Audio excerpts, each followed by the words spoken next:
All right, looks like we are live now. So yeah, hey guys, hope everyone's doing well. How's it going? Welcome to episode 97 of Let's Chat Live. So, going to join the voice chat, see who's here. Oh, Shadow Mamund, nice. Let's go and say hello to him.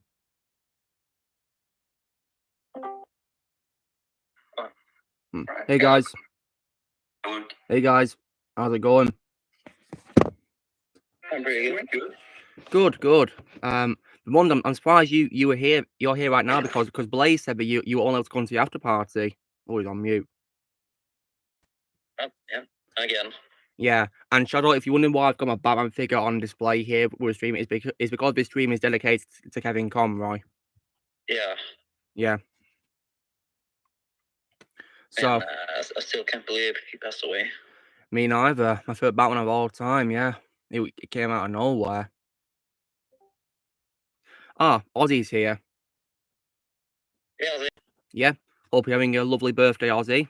I see that you're out somewhere. Very nice. You up for a ride? If you can't talk due to copyright, Ozzy, then you can communicate by a no mic chat to us. Yeah. Yeah. So Ozzy, what ride are you queuing up for now? He's typing. Nice one. Wait, Tim, is that a night chat or the no mic chat, Shadow? Oh, Let's have a nice chat. okay. Yeah, rest in peace, Kevin Conroy. I mean, I was so heartbroken when I heard. I couldn't believe it. Me neither. My first. What is it, Mund? I muted myself while you were talking because somebody came into the room. Okay. What did you say? I was saying that I was surprised that you're here because Blaze said that you going to all be on after party tonight. Oh, well, I didn't tell him that I was Really going to join the after party. How strange. Well, at least you're here now then. Ozzy's queuing up for the Velocicoaster. Nice. Next time I go to Florida, I definitely got to try the Velocicoaster to see what it's like. Because the only just part where I've been on, Islands of Adventure, guys, it's the one way, you're on that boat. That's the only one I've been on. I couldn't go on one where you're like on, the cable car thing, because apparently that's only for children for some reason. And when I went, I was 13, so I was too old to go on it, sadly. Yeah, because like the guy who was like guarding the place, he had to do the height thing, yeah, on us, and sadly, me and my brother were too old to go on it and too tall as well. Which is saying something because back when I was only 13. Yeah.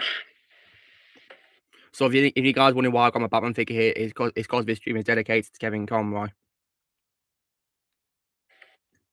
May rest in peace, my favourite Batman. And if you're wondering, this is my figure from Arkham City as well for Batman. Oh, nice. Yeah, my favourite DC game of all time. But of course, my favourite superhero game of all time, now I've completed it, is definitely Spider-Man War. Yeah, I know, right? That's a beautiful game. Masterpiece. And I'm playing my DLC, guys. I've done the first part of, Sitting in a Sleep called, the Heist. I'm up to a second one with Hammerhead now. Turf Wars, is it? Yeah. I honestly can't believe that I haven't done the DLC yet. Yeah, well, I'd recommend it because you can unlock the Spider-Verse costume as one of the new suits. Yeah. And you can also unlock a suit, Spider-Man UK's suit, and also as well the classic Iron Spider suit. I'm on many others too. But yeah, I'll make sure to play it next time I play Spider-Man. Yeah, go for it. The only thing I don't like about them is probably the Screwball DLC mission, challenge, is because in my opinion they're very hard to do, really.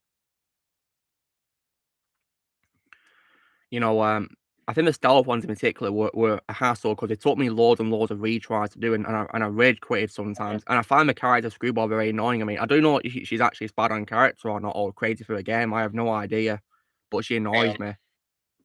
I'll search her up. I think I prefer Taskmaster challenges over hers, to be honest. Yeah. Because I thought the stakes of his challenges were much more serious than hers. I think Taskmasters were better. Hey, Omegas, what's up? Yes, Everett, Hugo Weaving returns as Smith in the 2 sequels, being Reloaded and Revolutions. But for your own sake, please avoid Resurrections, or as I call it, Pissurrection, because in my opinion, it's garbage. Yeah, please, for your own sake. Yeah. One of the all-time worst sequels I've ever had the torture of watching. But at least, I thankfully watched it for your benefit, though. To me, it is the absolute worst movie of 2021. It's garbage. So she's an actual Spider-Man character, goodness me. Can't believe, the Screwball is a very annoying character, and she's an actual character from the Spider-Man comics, goodness me. Well, all I can say to her is, screw you. Because she was very annoying in my opinion, but I'm glad I did her challenges though, thankfully. Because if you don't do all the district levels, then, you can't unlock all the suits in the DLC, sadly.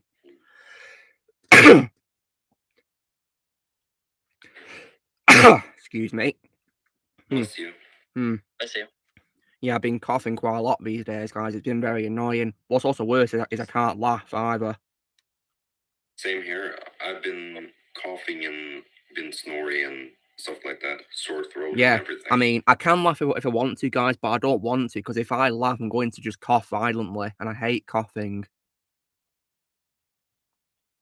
Which is why it's been hard for me to watch Big Bang Theory, because that show makes me laugh every time I watch it, and yeah, I'm up to the final season now of it as well. Yeah, I'll be starting the first episode on Sunday tomorrow. And as you guys have no doubt have guessed, my favorite episode of season 11 is the finale because Mark Hamill's in it. Oh yeah, that finale, it was funny. Yeah. I also found it very satisfying when he got rid of Will Wheaton as well at the wedding. That was very satisfying because I hate Will Wheaton. Me too. Me too. Yeah. But obviously, though, guys, my favourite episode of the entire show overall is one with James Earl Jones and Carrie Fisher. That's never going to change as far as I'm concerned. Yeah, same here. That's my all-time favourite episode as well. Yeah. I mean, I wanted to watch the show mainly because of that episode, actually, because I heard great things about it, and also the other cameos too. I definitely love the ones with Stan Lee and Adam West as well. Maybe they both rest in peace, and also Stephen Hawking, may he also rest in peace. I've heard that apparently William Shatner's in the final season for a cameo as well. William Shatner. Yeah. But in case you guys wondering, I'm not a Star Trek fan at all by any means. Yeah, I just don't care enough to watch any of it because there's just far too much to watch, really, isn't there?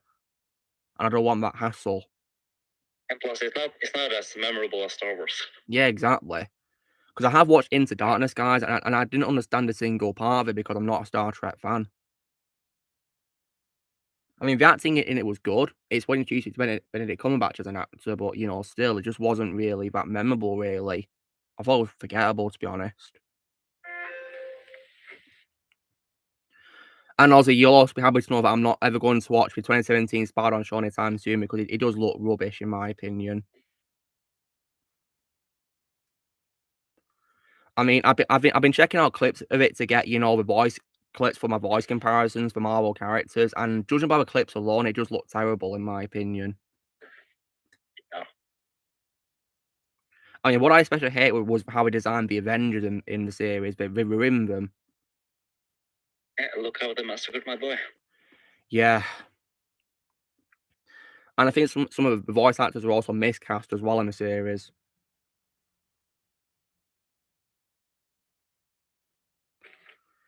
And yeah. Yeah, and also made many lovable characters unlikable. Sadly so, yeah. One example is, of course, Rocket. Yeah. Hey, Liv. Nice to see you here. And, oh, that's a very nice tribute you did there, Declan. Yeah, as you guys can see, I've got my Batman figure from Arkham City on display because this stream is dedicated to Kevin Conroy. May rest in peace.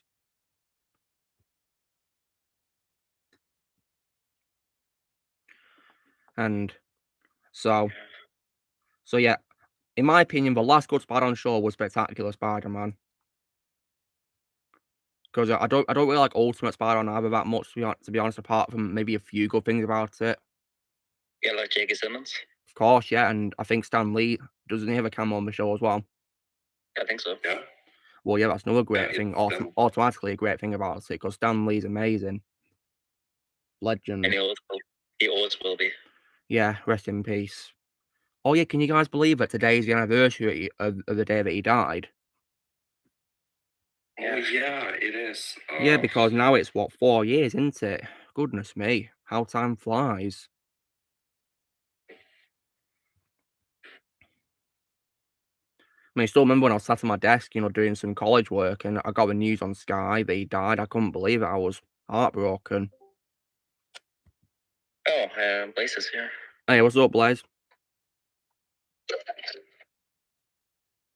Nice to see you here, Blaze. What's up? Can you hear me? Yeah, can you hear us, Blaze? Yeah, there was like some weird issue, you know, like Yeah, instead of hearing you on my headphones, I actually heard you through the phone, which is pretty weird. strange.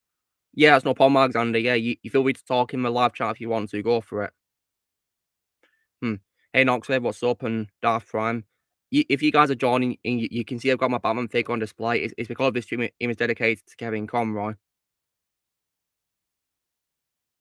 Rest in peace, legend.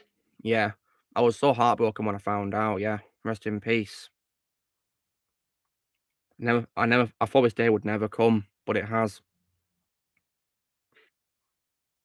It would come eventually, but I never expected it to happen this early. Yeah, I never expected it to happen yesterday. It just came completely out of nowhere. I thought the day would never come, but it has. He died too soon. He was only 66. Yeah.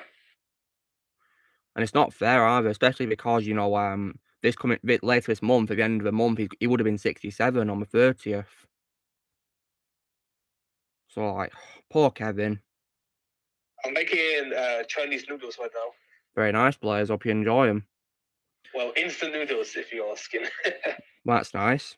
So yeah, I have now finished The Office. Nice one, Shadow. And didn't you say you were starting Eternal List next? Yeah. Oh, you're gonna love it. It's a phenomenal show. My favorite show, original show from this year. It's phenomenal. And I have no doubt whatsoever that it's better than Rings of Power. Oh, it's far better than that garbage, in my opinion. Like the show. Okay, has anyone seen the new Transformers show that came out? No, I'm not bothering. I'm not bothering with that show. I'm gonna watch it for your benefit. Well, thank you, Blaze. The only thing I know is that Steve Blum is Starscream in there. Does it have Peter Cullen? No, the voice of Optimus Prime is Alan Tudyk. Shadow. Well, then I'm not watching it. Me neither. I'm not watching Transformers without Peter Cullen. I mean, even Shia LaBeouf said it pretty well clearly, guys. You know, you can't do Transformers without Peter Cullen, and he's right. You can't do it without Peter Cullen. Well said, Shia. Yeah, that's why, you know, I do somewhat like Shia, even though there's some roles he play which I don't like. You know, as a person, he has said some good things, hasn't he? Yeah. It's better than Megan Fox. Oh yeah, I hate Megan Fox, especially because she drinks blood. Goodness me. Can't stand her. And plus, I don't think she's a good actress either, to be honest. It was terrible. Yeah, she can't act, I'm afraid, really. That good. Hey, you know what? I'm gonna watch the first episode, and I will let you know if Alan sounds different to Peter Cullen. Well, I've already heard him in a trailer, Blaze, and I didn't like the voice. Oh, really? Yeah, and I know that the voice of Megatron is Rory McCann of all people. You know, the Hound from Game of Thrones. He's voicing Megatron. Oh wow! You guys have seen Jumanji. Will also known for being the villain in the second Jumanji reboot. Yeah. Yeah, I consider that to be my second favorite roles. Yeah.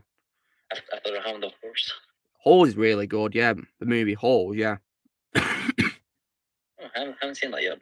I'd recommend it. It's pretty good. Shia LaBeouf is actually tolerable in that movie for once, and also you've got Sigourney Weaver and John Voight in it as well, among others. It's a pretty good movie. I watched it in school. Interesting. Yes, I'd recommend it. Yeah, I mean, I especially would love to see it because of Sigourney Weaver, because she's one of my favorite actresses of all time. But yeah, I also had the unfortunate experience of watching Turning Red. Yeah. And it's now the worst movie I've seen this year. Yeah, well, Well, I told you it'd be garbage, and I was right, weren't I? You were. Yeah. I think you all were. The movie that killed my interest in Pixar that you have the unfortunate experience of watching. Pixar is dead. Yeah. Blaze is watching first episode. Well, good luck, Blaze. Hope it goes well.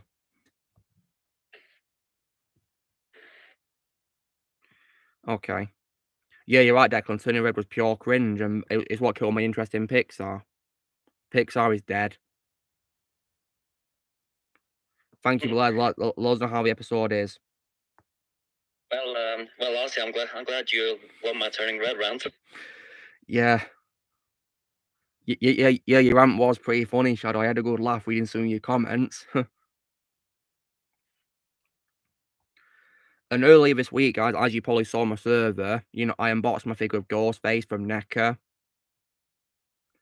And in case you guys wouldn't know, I made like a summary of what I think of the films, and I said I'm not watching Scream 6 because it's not going to feature Sydney, and also because I think they should stop making the films now, and also as well because it's going to be set in New York. And guess what, Shadow? Yep, I already know where this is going. Yeah, I made a very brief rant towards Jason Takes Manhattan. Yes, I said I'm looking right at you, Jason Takes Manhattan, because you were a disgrace. That's right. Yeah, that film was an absolute disgrace in my opinion. One of the all-time worst movies I've ever seen in my life. It was just beyond trash. Jason Takes a Boat to Vancouver is so awful. Yeah, it is. Screw it. Oh, God. But I know that, you know, I know that Shadow found my rant about it the funniest he's ever read. Yep. Hmm. It is my favorite rant of yours now. Well, I'm glad. Oh well, good luck, Ozzy. You're in for a lot of pain if you rewatch that movie. Well, best of luck to you, boy. Yeah, good luck. Yep, good luck. Yeah. But I was at least able to watch Mitchell's. Yeah, my favorite animated movie of last year. I love that movie. And I consider it to be my favorite movie of last year. So into overall, Shadow, not just live action or animation, but overall. Yeah, Wow. I think it was better. I think it was better than Zack Snyder's Justice League. Wow. Well, I'm happy that you loved it very much. I adore that movie. I'm glad I found it on Blu-ray HMV a few weeks ago. I adore it too. It's my second Sony Pictures animation movie after Spider-Man Into the Spider-Verse. Yeah, no question. That's my favorite Sony animated movie. Yeah, it's my second favorite Sony movie as well. Yeah, Sony should make more movies like that. They really should. I mean, because I didn't really like Wish Dragon from last year. That was just an Aladdin, but with a dragon instead of a genie. You know, that was nothing really new, was it?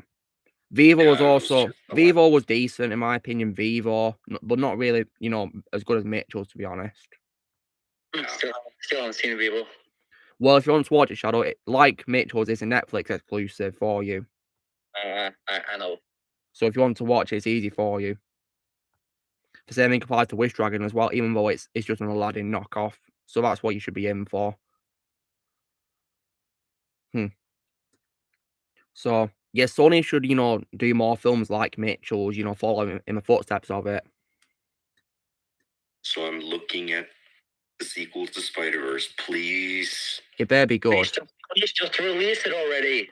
Yeah, I really hope they release it. You know, can't wait to see it. Because I'd rather watch that over the MCU. Because as far as I'm concerned, the MCU is totally dead. Especially because of any bad news about Wakanda Forever.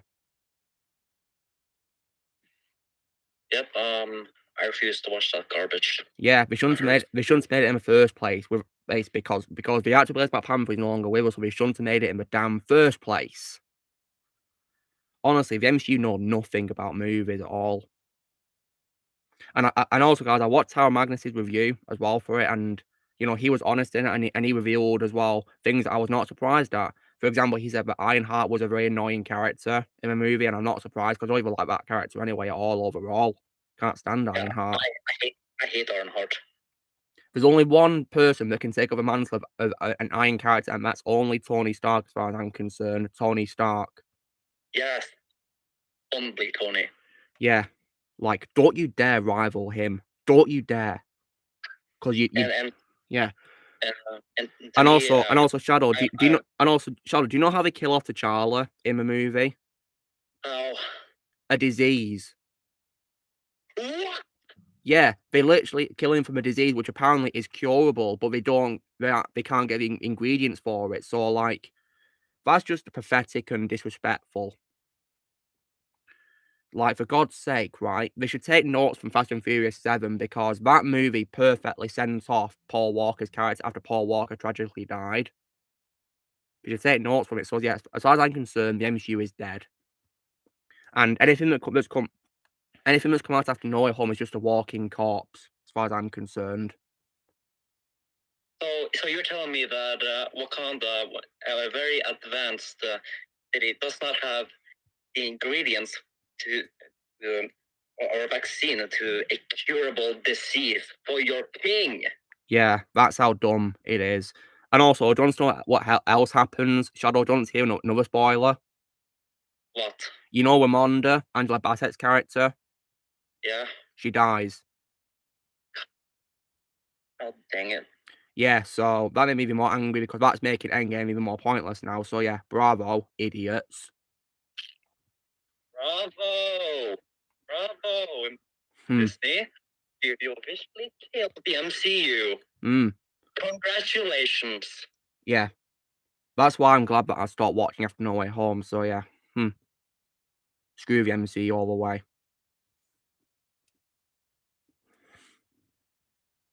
Yeah, Ozzy, I can definitely feel your anger when you're saying that, yeah. Yep. MCU is completely dead. And I don't even know why they made it in the first place. Because, like... Well, Like... to make it... Well, they just don't care. I got the answer for you right here. Money. Money, money, money, money. It's all we care about. Money. Yeah, the website has issues, so I can't watch the show. That's a shame, Blaze. I mean, Blaze, what streaming service is the show going to be released on? Wait, what? Which streaming service will the show be released on? Will it be on like Netflix or Amazon Prime or Hulu or whatever? It's on Paramount. Paramount. Well, maybe you could watch it on that, Blaze. Yeah, I will see about that. Yeah, exactly, Darth Prime. You know, Jump 3PO made a great point. You know, because what if T'Challa died sacrificing himself for his kingdom? Then again, but Yeah. I don't like the idea of T'Challa dying anyway because it makes Tony saving his life in Tony and Bruce is snaps pointless. You know, you're making Bruce bringing him back to life pointless, and then you're making Tony destroy the villains which had originally killed him pointless. So as far as I'm concerned, the MCU is totally dead, and anything that's coming out now is just a walking corpse. Do you think it's Superman, see? And also, guys, I do consider Ironheart as a true villain. Yeah. Because that's exactly what she is. And if you guys wondering how I first knew about it, it's because she appears as a DLC character in Lego Marvel Super Heroes 2. Even in that, she was annoying. Yep.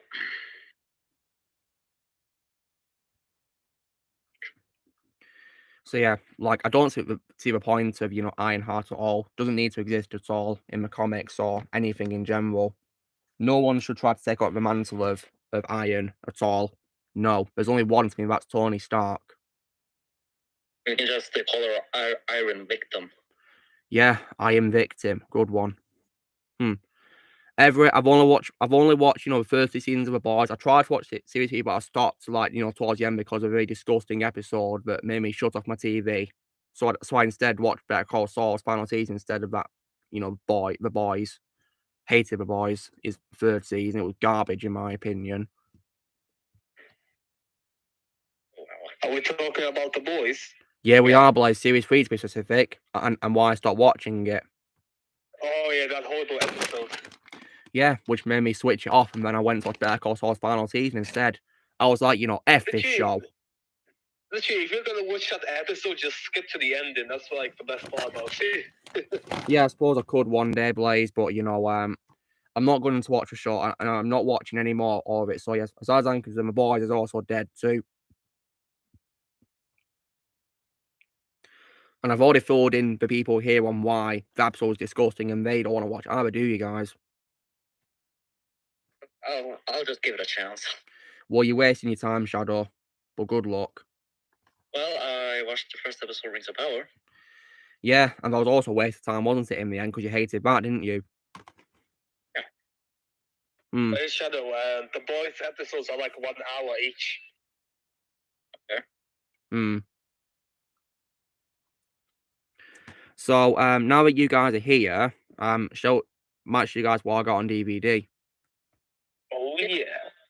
Yeah.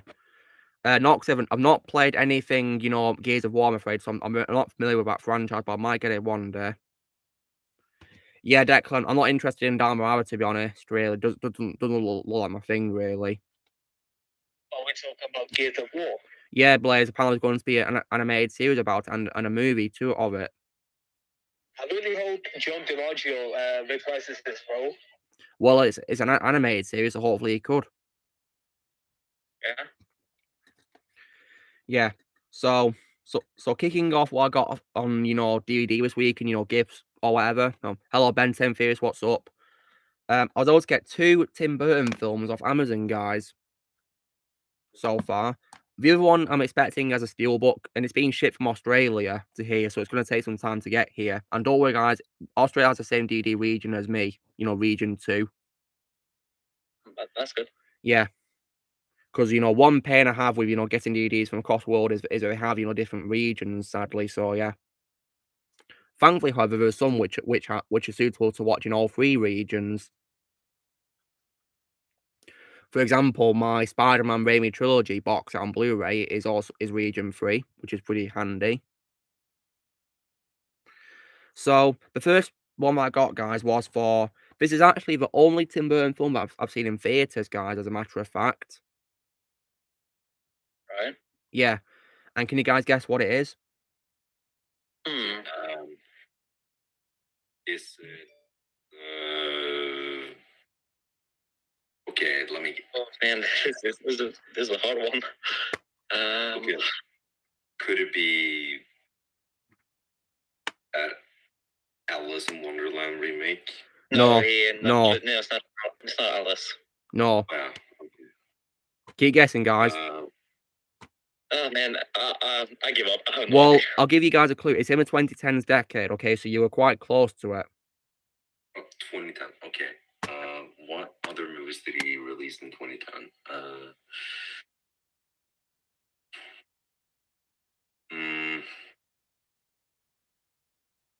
Hello, Juan Garcia Jr., what's up? Okay, shall I give you guys a clue about a cast member who's in it? Yeah. Martin Landau's in it. Oh, let's see here. No, man.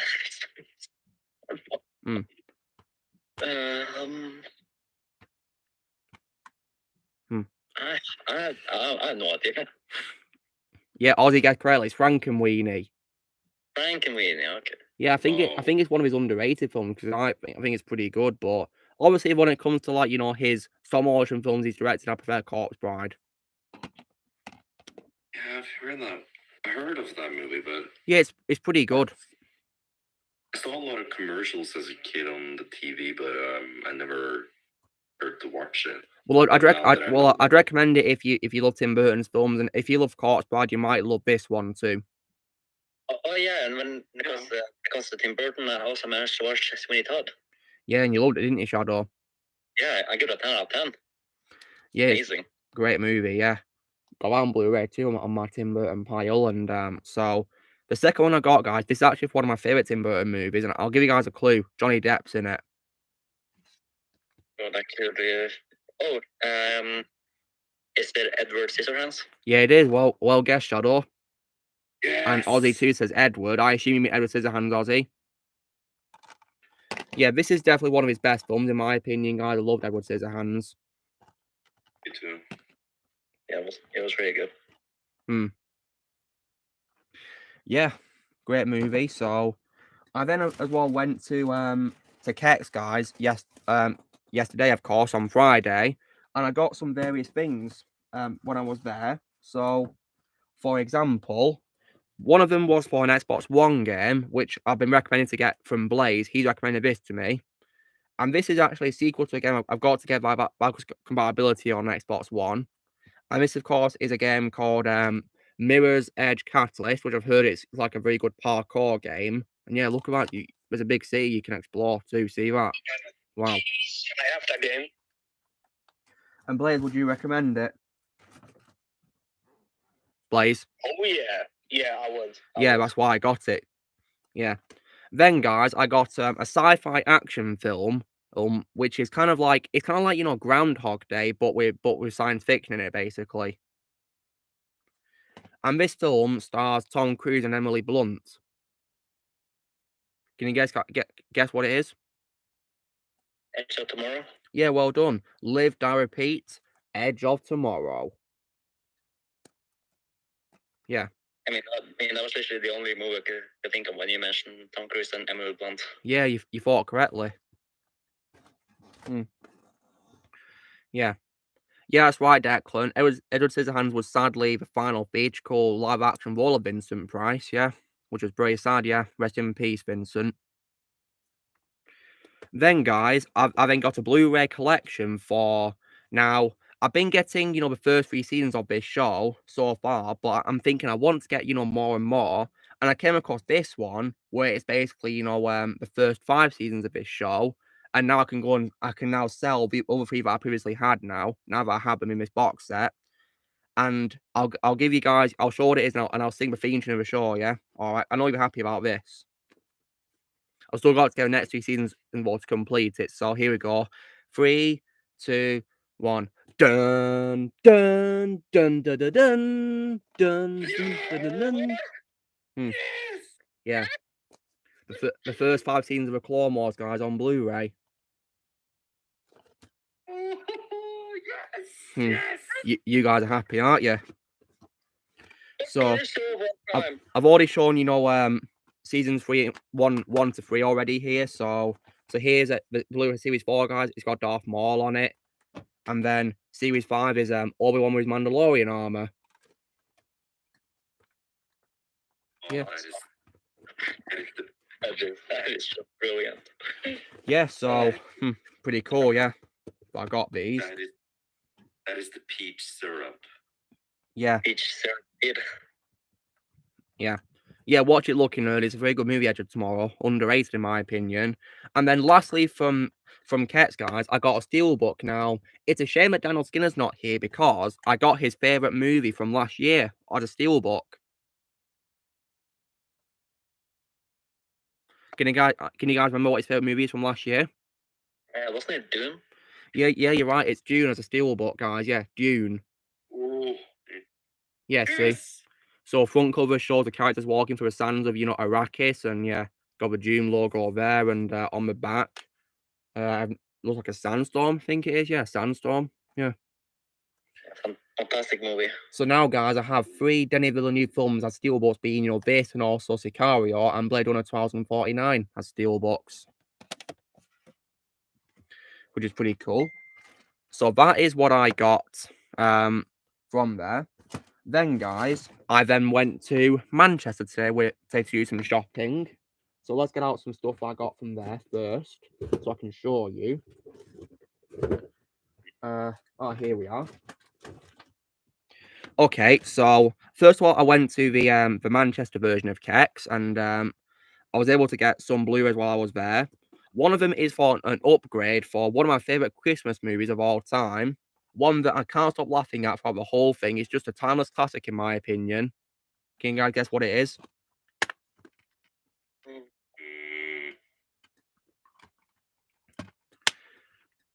Is it Elf?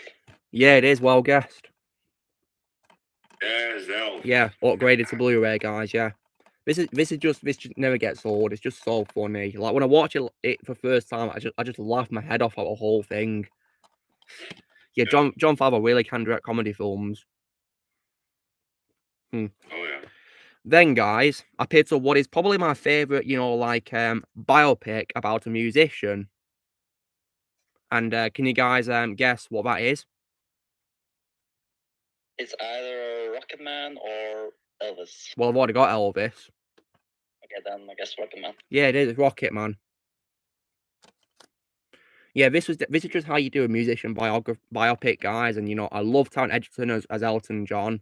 And also, guys, he can also confirm that he did his own singing in this. There was not auto-tune or anything like that. He did his own singing. Because as you guys may or may know, I hate auto-tune. Yeah, it's very annoying. It's stupid, in my opinion. Like, if you use auto-tune, then you're not a singer at all. It's no talent whatsoever. Then, guys, I picked up a film which is by Guillermo del Toro, which I saw on Amazon Prime, and this is also a film which is actually in Spanish, guys. Can you guys guess what it is? It's a movie by Del Toro, and it's in Spanish.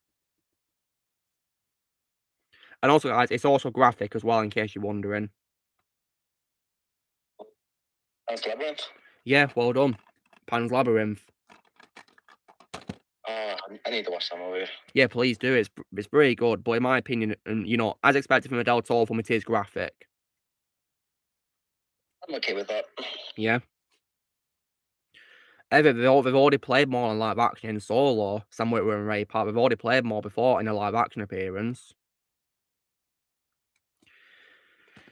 And then next up as well, guys, I was able to get a Blu-ray collection for the 8 films of what is one of my favorite horror franchises of all time. And I'll give you guys a clue, right? It's got a day in the title.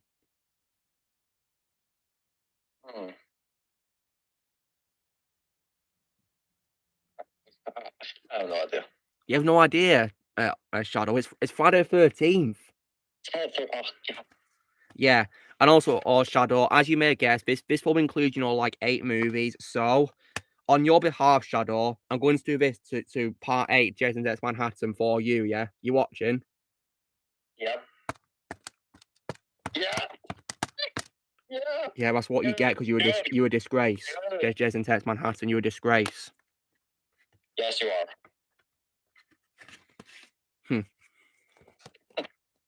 Declan, I've already got Elm Street on Blu-ray. There you go, I've already got it on Blu-ray. Then I was able to get 2 games for my PS4, guys, and these are games which Blaze recommended me to play, so you can thank Blaze for this, guys. Yeah, and one of them is for a game which actually stars Norman Reedus, guys, as a main character, and also features. It also features Guillermo del Toro as a. Does he play character, Blaze? Yeah. Nice, and also Mads Mikkelsen as well, and also Leah Seydoux, I think, is also in it as well. And this game, of course, is Death Stranding. Oh. Yeah, so there's Norman Reedus, guys, yeah, as his character. Then I also as well got another game which involves fighting, and it also takes place in Japan.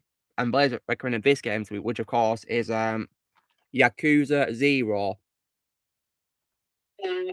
Yeah, only on PlayStation, guys. Blaze recommended it to me. I hope the game's on PlayStation apart from the 7th game. Well, I best get all of them answer, Blaze. And then finally, guys, last but not least, I was able to get a Steelbook upgrade for one of my favorite comedy movies of all time. And this is a comedy movie, which of course, which is by Seth MacFarlane. Can you guys guess what it is? It's by Seth MacFarlane. Is it Ted? Yeah, it is. There you go. It's a Steelbook. Oh, yeah. Yeah, Ted's a very funny movie. Then, guys, I popped into HMV, also known as Hear My Voice, to get some more things on Blu-ray. So one of them I got was the sequel to probably an unpopular DC film starring Bruce Willis that he's in, alongside alongside John Malkovich. And this is of course a sequel, and this of course is Red 2, which Bruce Willis is in. a pretty good movie in my opinion. So, and also, guys, you know, the red film, you know, the two ones are read above DC films as well, in case you're wondering. Oh, Yeah, which is interesting indeed. Yeah. interesting. Then, guys, I also as well got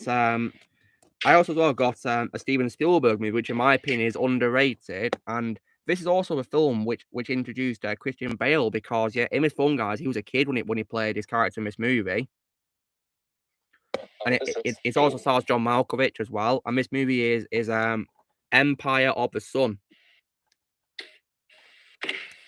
Yeah, which I think is a very underrated movie in my opinion by Spielberg. I really want to see that movie. Yeah, go for it. It's a very good movie, in my opinion. Yeah. Then next up, guys, I picked up another Tim Burton movie at the store, and this is one which I think is also underrated, and it's from the 90s. Can you guys guess what it is? It's from the 90s, this movie by Tim Burton.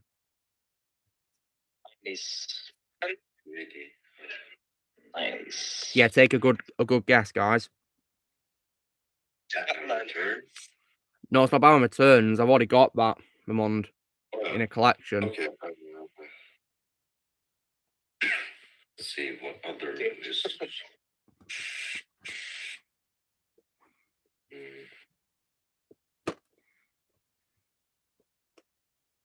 Was Beetlejuice in 90s? Ozzy's guessed correctly. It's Mars Attacks. Yeah, I think it's an underrated movie. Oh, hey Jay, what's up? Nice to see you here. He's in the comments, guys. Hope you're doing well, Jay. Hey, Jay. Yeah. Oh, and Jay, in case you wonder, I've got my Batman figure here on display because this stream is dedicated to Kevin Conroy. Just so you know. Yeah, rest in peace to him. That's a great idea, Jay. Rewatching Batman animated series, amazing show, timeless as well.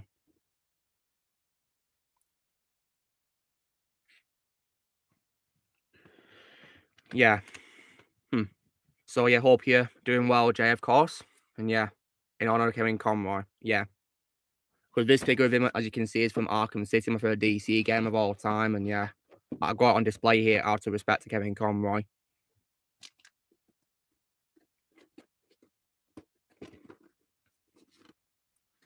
Yeah, no matter what, he'll always be my favorite Batman of all time. Always. Kevin Conroy is Batman. Of course he is, yeah. The one and only. Yeah, my favorite Batman of all time. Batman. Yeah. He was a phenomenal voice actor, guys. And you know what? I think after Batman, my second favorite voice work of Kevin might probably be Hush as well. I've not really heard much voice work from other characters besides Batman, really. Kevin played a character in Ben 10. Actually, an alien in Ben 10. Did he now? Well, I'm not into Ben 10, so I've not seen that show, so I wouldn't know. Let's just say it's like a space alien. How interesting. And I do also know that he's also voiced Thomas Wayne sometimes as well in DC. Excuse me.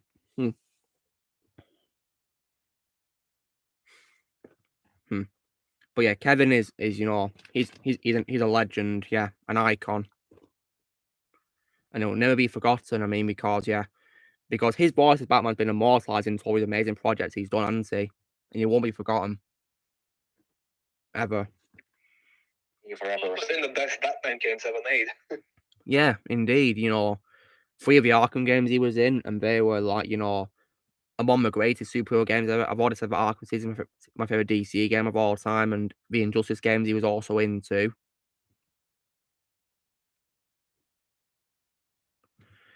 Yeah, I'll miss him. I'm also wondering if he voiced Batman in that, you know, Suicide Squad game, which is coming out, you know, Kill the Justice League. I'm wondering if he's in that as Batman. I have no idea. Because, yeah, I'm wondering. Because I heard apparently it's like a continuation of, Arkham Knight, so we don't know if he's actually going to be there or not because, Arkham Knight made a little about him being killed, but, the ending, suggested otherwise because it showed a figure resembling him, stopping a crime.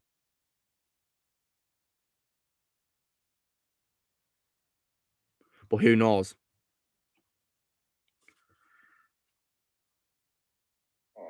Yeah. And so far I know that his final performance as Batman, I believe, was that game called Multiversus.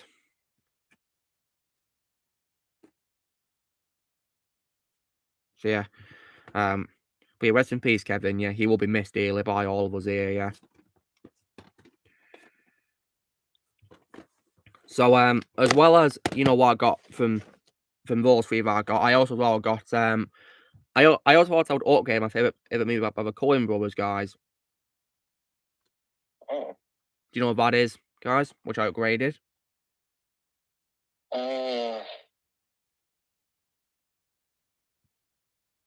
No Country for Old Men. Yeah, well done. No Country for Old Men on Blu-ray. That's my favorite one. Yeah. Everett, he only played Bruce Wayne in live action in that Batman episode of Crisis on Infinite Earths. My episode was terrible in my opinion. Yeah, they mistreated him in that episode. That's why I'm not going to be including that in my compilation of him, because he wasn't playing Batman, he was playing Bruce Wayne. So yeah, and the compilation is him as Batman or only. And besides, the episode was also terrible too.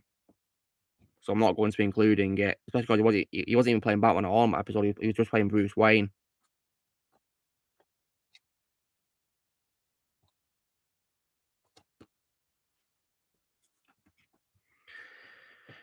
Then, guys, I also picked up an animated film that came out this year, guys, as a direct-to-video movie, and I'll give you a clue to what franchise this film is in by singing the theme tune from the 1995 movie of it. So here we go.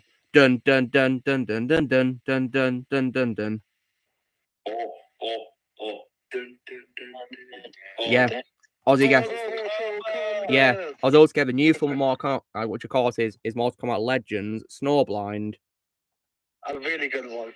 Yeah, it was pretty good, guys. Yeah, I liked it, but the only thing I didn't really like was how it featured Kronika though, because because it features her hourglass thing, and I don't really like Kronika as a villain. Really, didn't really work for me.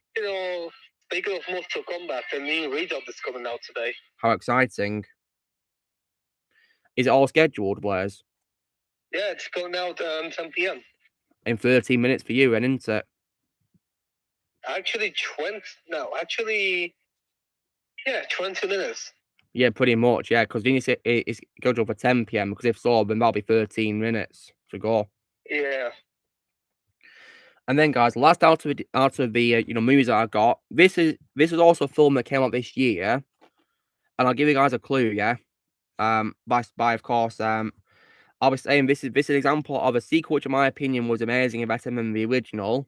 And this sequel, guys, is of course none other than Top Gun Maverick. Yeah. Yeah, an example of a late sequel which, in my opinion, was amazing, and in my opinion, better than the original Top Gun. Oh yeah. It was amazing, in my opinion. It was by far better than the original. And also, as well, another example of a way better role for Miles Teller compared to after the dreadful portrayal in, Fan 4 stick. Yes. Because after Did that even get made? Why did they get made even? I mean, yeah, because sadly, of course, after Infinite War which was Andy and Whiplash, he of course appeared in Fan 4 stick, but thankfully, of course, all these years later, he got to be in this and was way better. Yeah. If you guys want something else he's been in, I'd recommend Spiderhead, the Netflix movie. He's very good in that movie. Yeah, I'll check the movie out eventually. Yeah, it's pretty good. Chris Hemsworth's in it as well. And then also, guys, I was able to get 3 figures as well this week, and one of them is for a DC figure. Now, notice how my Arkham City Batman, requires other figures to get the parts to build Solomon Grundy. Well, I thought I'd follow in the footsteps because I was able to get a figure for the Arkham City version of Penguin. Yeah, definitely love Penguin. My favorite voice was Nolan North. Yeah. So, And apparently you need to also get the figures of Catwoman and Ra's al Ghul to complete Solomon Grundy as well.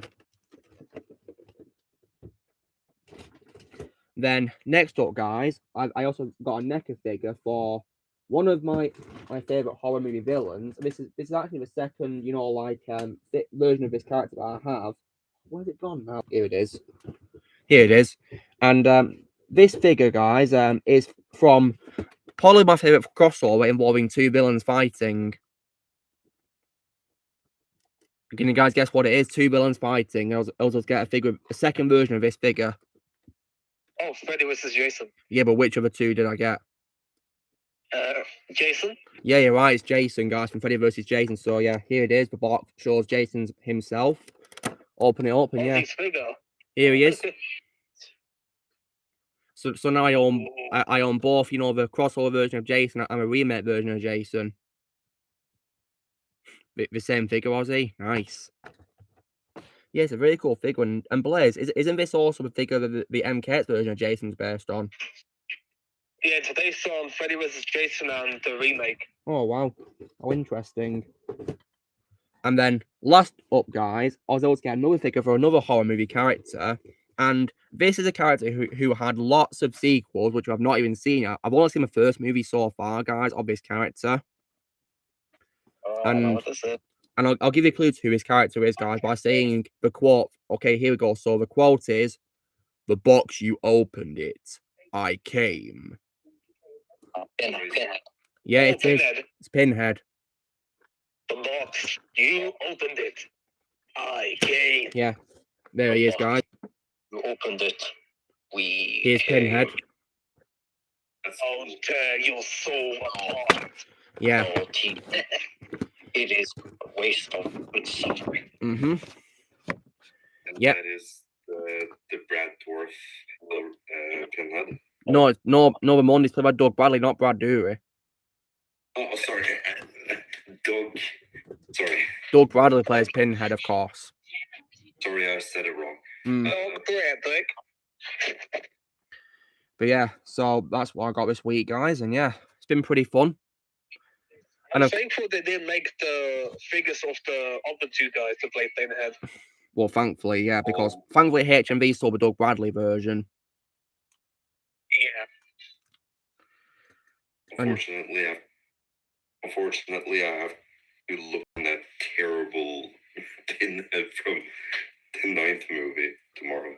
Well, good luck. So I've heard nothing but bad news about all the Hellraiser films which are after the first three.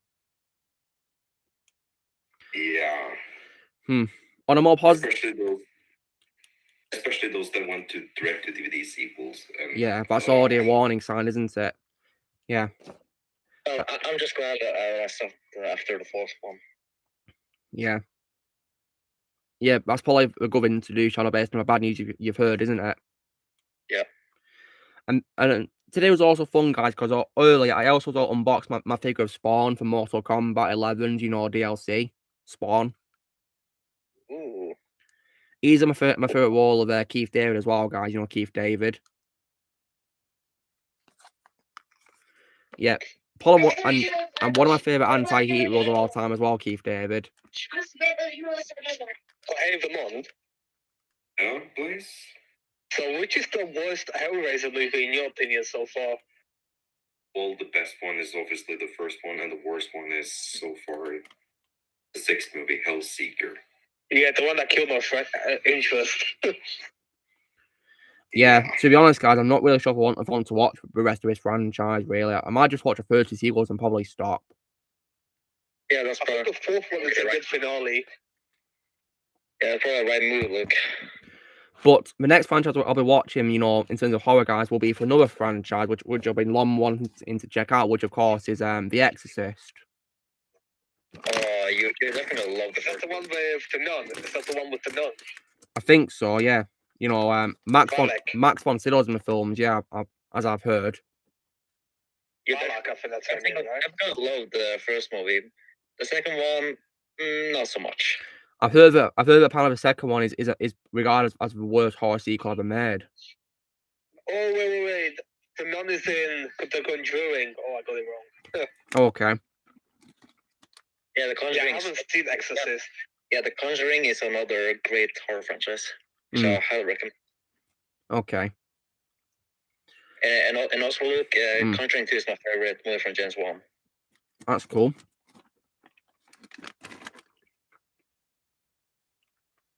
Oh, Ozzy's in the theater, I think. No, he's still on. Hmm. No, he's not in the theater. He's queuing for a ride, isn't he, with a Velocicoaster? Because Blaze, he's at a theme park. Yes, as far as I know, we don't have cinemas. Oh, that's Mr. DNA. I've also heard that apparently in the second film, James Earl Jones is in it, in The Exorcist too. Yeah, but he gets wasted. Does he now? Pretty much. How dare they do that to James Earl Jones?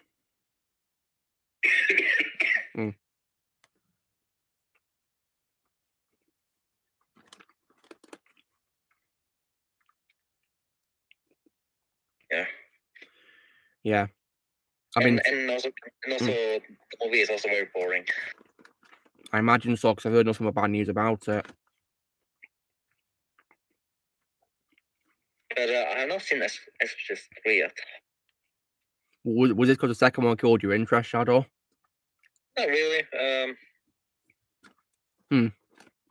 didn't really have that much time to watch it. Well, when you get a chance, will you watch it one day? Yeah, of course. Nice one.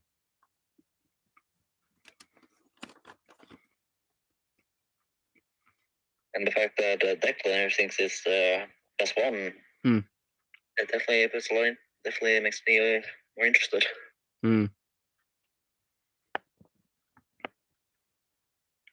We'll see what I think of it, won't we?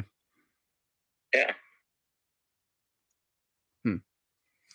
So I think, I might probably order Series 6 and 7 of the Clone Wars on Blu-ray if I can't find them, on Amazon maybe. I might be a little bit hard. I'm not sure if you're able to get season 7 though. I'm not entirely sure if you're able to get season 7. Well, let's hope I can. And there's other things I could also order, such as, the Sam Raimi films I've seen, such as Quick and the Dead and Darkman. Because I watched those this week and I love both of them.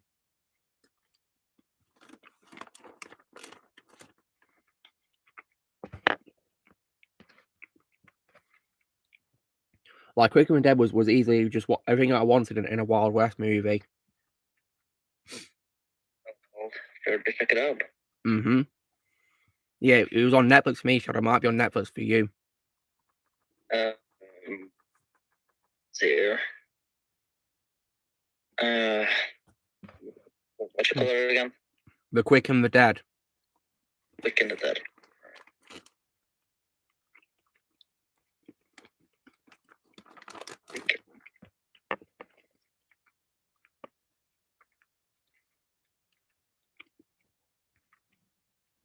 Unfortunately, it's not available for me.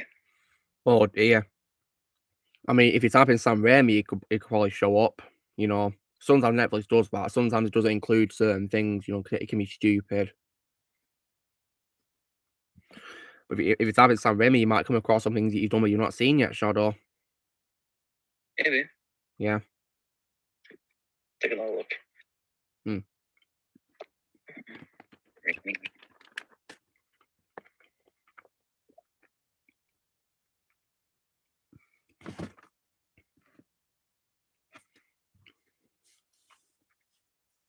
So far, we see Spider-Man trilogy. Yeah, for some reason they took off Spider-Man on 1 and 3 off my Netflix, and also Tarzan, that's also gone too. The other one that's there, Spider-Man 2, but obviously I don't really care about the Spider-Man films being on streaming service because I have them on Blu-ray anyway. I have them on DVD. Bonsoir Venom Comics. So Shadow, do you plan to upgrade them to Blu-ray one day? Sadly, no. Mainly because the DVDs are very nostalgic to me. Yeah, it's understandable. I mean, Blu-ray is my favorite quality, you know, because, you know, it looks better, really. And also, due to them being smaller in size to DVD boxes, you know, it's easier to, you know, make space, really, for me as well. Because my room isn't really that big, sadly, so, yeah, I need more space. Hey, Ardala, what's up? We're doing very well, thank you, Ardala. If you're wondering why my Batman Arkham City figure on display, it's because this stream is dedicated to Kevin Conroy.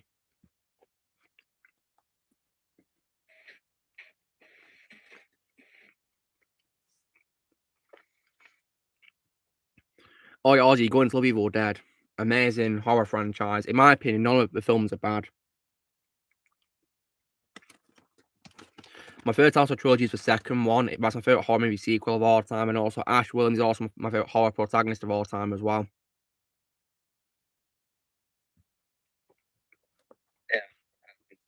Yeah, I can't wait to check out Evil Dead. Yeah, please do. I'd also recommend the 2013 movie as well, with the same title. Yeah, I'll see that movie as well.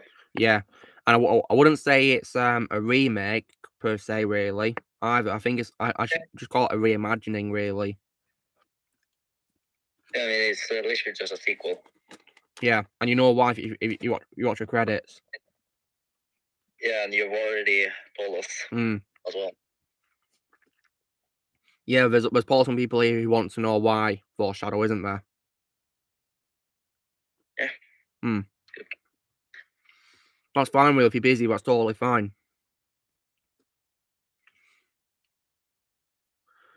Shadow, there's a question for you about asking, what do you think of Tommy Jarvis in the Jason movies? I think he's an okay protagonist. Yeah.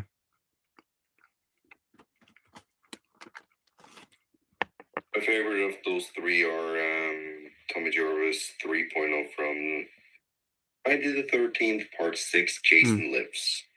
Yeah, Jason Lives is my favorite Jason movie.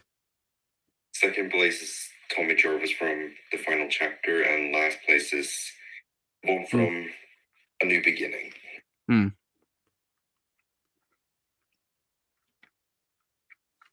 I'll say none of them are bad, but the one from Part 5 was just the weakest. Obviously, well, the worst offender, of course, for us is Jason X Manhattan, isn't it? It is. Yeah. And I see the new redubs out, guys. So the London Blaze, you both going to watch him in the general chat. Okay. We can wait to the after party. Okay. No worries. Okay. And we do it in the after party. Ozzy will be back. We'll have fun on the ride, Ozzy. I think he's going on the Velocity coaster. So I hope he has fun. Yeah. I definitely need to go on that ride if I ever go out to Florida. Or to Universal or other places too, yeah. Yeah, I'm not looking forward to tomorrow. What, because the painting was happening in your house, Blaze? Yeah, the paint is starting at 9 a.m. So I'm going to have to move my table and my setup. And then the paint's going to take 4 hours to dry, so oh no. Ouch. And then I have to redo all the cables and such. Oh my goodness. Sounds like a hassle. Yeah, it is. Once I get the iMac, it will be much easier. Yeah.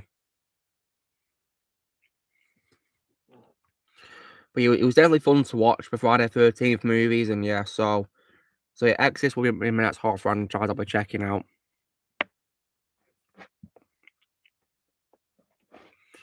Well, thankfully, Declan, the Velocity Coaster not even at Disneyland. I think it's at Universal Studios, isn't it? So that'll be easy to get to, thankfully.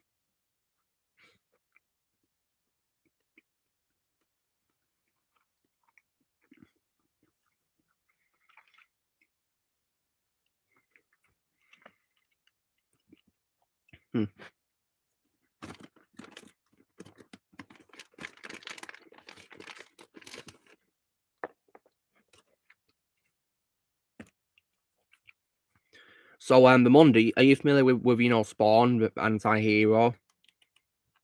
Spawn anti-hero. I've Yeah. heard of it, but never seen that before. Yeah, well, I'd recommend you know the show from the 90s. You know a Tom McFarlane show. It's a very good show, and yeah, this figure of course from Mortal Kombat 11, which he appears as a guest character. I'll put it on the list. Yeah, I do. And have you ever played Mortal Kombat games before the Mund? I've seen gameplays of it, and I've read up the games because we do read up some dictionary for Mortal Kombat now. But playing the games, not really. Very nice. Yeah, our next read up is actually Marvel vs. Capcom. That's gonna be fun, isn't it? Oh yeah. Can't wait for this. That'll be fun. But I know for a fact that I'm gonna have a sore throat after I do my recording. Because I'll be watching Dormammu and Venom. Yeah. And if you guys are wondering, I've not seen the Spawn. I've not seen the Spawn 1997 movie either.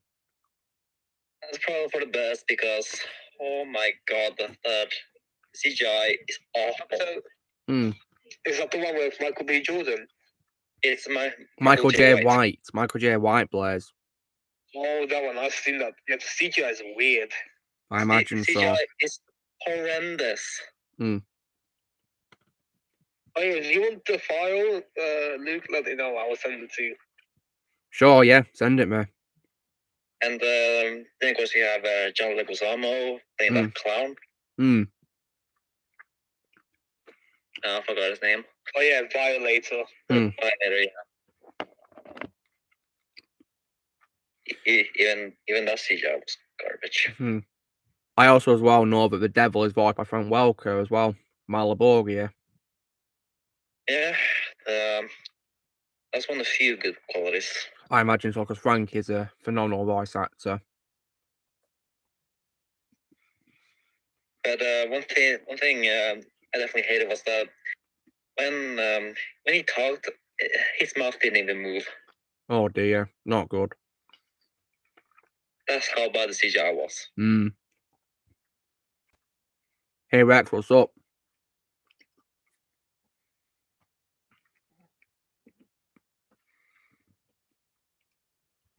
So Shadow, when it comes to the AI voices that you've heard, which one's been your favourite so far? Dan Lee, Rick, and Megatron. Yeah, those three are my favorites. That's cool. All right, take care, Dak.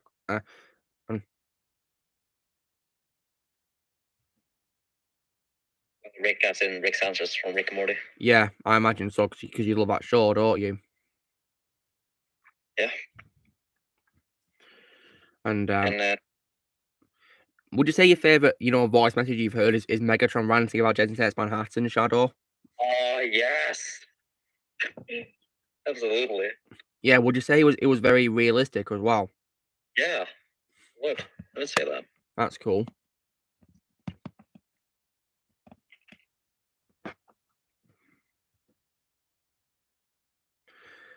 Yeah. When it comes to CGI in the Spawn movie, Shadow, did it make you want to laugh because how bad it was? Yeah. Yeah, I can't say I blame you, because I've seen clips of it, and it does look pretty bad. And plus as well, guys, yesterday I also filmed, the start of, the new series I'll be doing of movies that deserve a sequel as well. Ooh. And of course, the series premiere will be talking about why, in my opinion, the Snyder Cut deserves sequels. Yes. Hey, Samit, what's up?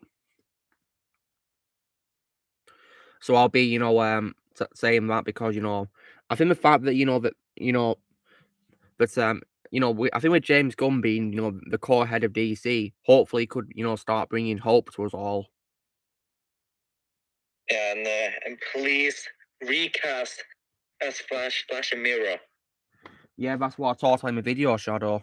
Yeah. I don't believe that movie is releasing next year. Well, I'm not going to be watching it. Me neither. I'm going for John Wick 4 and Shazam 2. Yeah, I'm very excited for John Wick 4. That trailer was pretty awesome. Honestly, guys, if you Also, my want, favorite martial artist is the.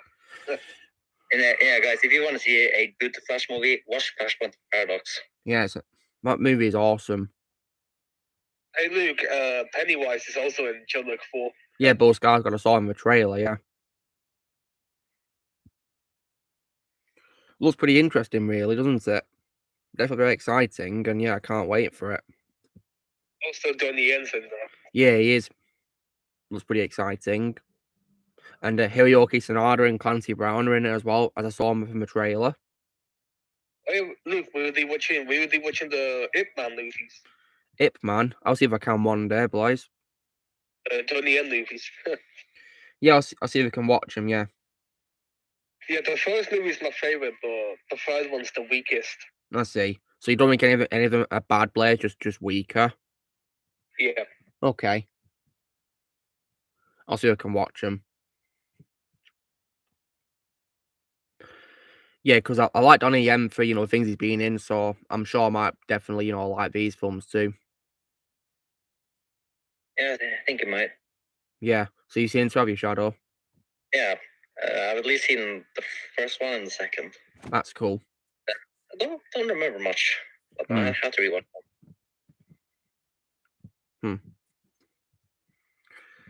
them. So, yeah. I don't think Az will be posting a review for Wakanda Forever anytime soon, guys. I'm not sure if he's even going to see the film or not. I have no idea.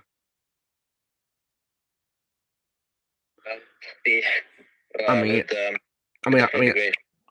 did see his review for For Walk and Blunder, which was absolutely hilarious. His review for that movie was so funny. And hearing what he said in the review makes me very glad that I didn't see that movie. Yeah. And yeah. But as for Wakanda Forever, I don't know if he's going to be, seeing that or not. I mean, I hope he doesn't, because he'll probably save himself on lots of pain if he doesn't watch it.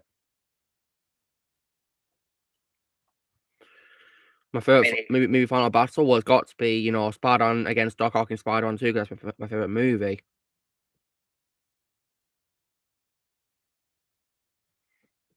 So it's got to be that, yeah. Mine would be Luke versus Vader on Bespin. Well, I can guess, but because that's your favorite movie as well, isn't it, Shadow? Of course. Yeah. Oh, and speaking of Spider-Man 2, I rewatched Spider-Man 2 last night as well. Oh, did you? Wow. How was that for you? Amazing as always. I'm glad you enjoyed them. Yeah, I heard you said it. If it was actor Steve Blum at all, that's cool. Great choice. He's a great voice actor, Steve Blum. My favorite role of his is what would have to be, of course, Wolverine. Mine's Sub-Zero. Yeah, Sub-Zero was my second favorite Blaze, but yeah, Wolverine's my first. But yeah, Sub-Zero was my second favorite voice role, Steve Blum. Yeah, I would have to say Wolverine is my favorite role of this as well. Yeah.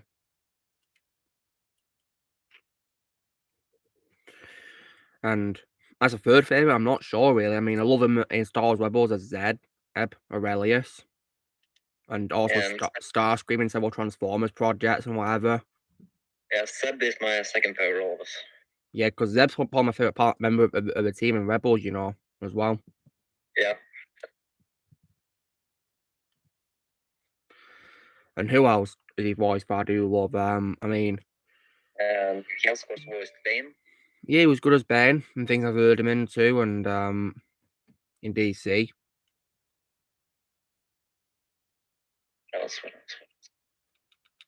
I mean, he has voiced lots of characters. Yeah, lots of them. I do like his Green Goblin too in Spectacular Spider-Man. Oh, there's also Bo Raicho. Who? Bo Raicho. Wait, who's that supposed to be, boys? What? Oh, it's the guy who taught Liu Kang and Kung Lao. So he voices him, does he? Yeah. That's cool. I think he's good as Baraka in MK11. Reptile as well. Yeah, Reptile's good too. He's pretty good as Baraka too, yeah. And I also love him in Avengers Earth Mightiest Heroes as Red Skull as well. Yeah, Red Skull will be my fourth favorite role after Starscream. Yeah. Starscream is definitely one of his best roles to me, yeah. Thanks to Transformers Prime and other things he's voiced him in.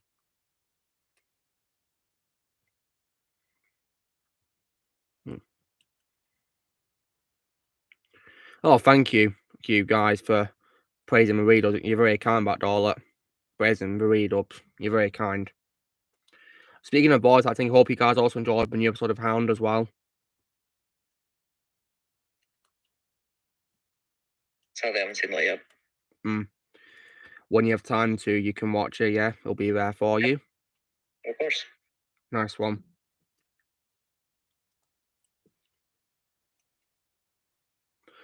And just so you know what, Doll, in episode 4 coming out next Friday, there's going to be a cameo appearance courtesy of, Archive Audio, just so you know. Oh. So be on the lookout for that, yeah. That sounds very interesting. Yeah. I have been considering maybe using that, AI voice website to make Transformers voices, but, the problem is, I don't really want to do that because, sometimes the voices are way too monotone and they sometimes pronounce words wrongly as well. Yeah, probably for the best that you don't use that. Yeah. Because it's monotone and they sometimes pronounce the words wrong. Yeah, it's not gonna work very well, to be honest.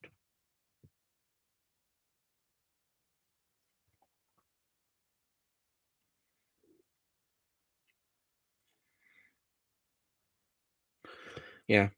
Sonic Frontiers, yeah, I've heard that game had good reviews, but yeah, I've not played it really, to be honest. I'm not really interested in Sonic games at the moment, really.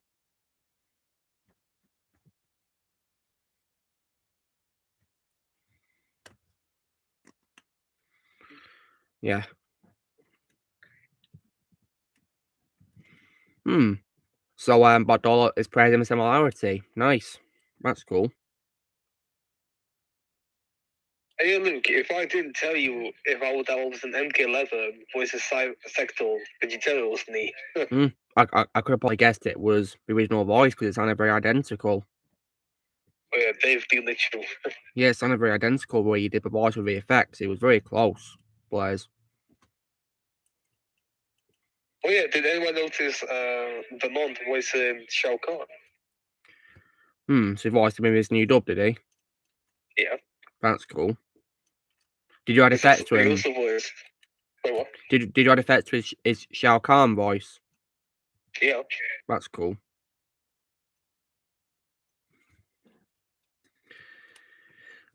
So one of the people will notice, yeah.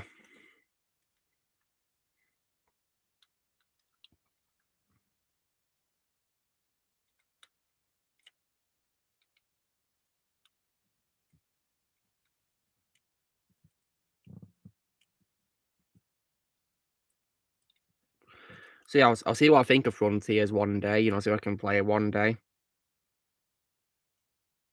Yeah. So now that I've got Yakuza 0, what games do I need to get which are on PS4 then for Yakuza? Remake of the first game, Kiwami. Okay, Kiwami is it? And then the remake of the second game, Kiwami 2. All right. And then the remaster collection, which is 3, 4, and 5. Yeah. And then Yakuza 6, which is the final game for Kiryu. Okay. And then Yakuza 7. All right. And then you have the spin-offs, Judgment and Lost Judgment. Yeah. Yeah, Lost Judgment look really good. Yeah, it's also thankfully multi-platform, the game. That's cool. I think Roger Christmas is really good as Batman. He's one of my favorite voices for Batman, but obviously he doesn't come close to Kevin. Yeah. I mean, Arkham City, for the worth, is a pretty good game, really. I don't understand why it got negativity because I thought it was, really good with what it had, really.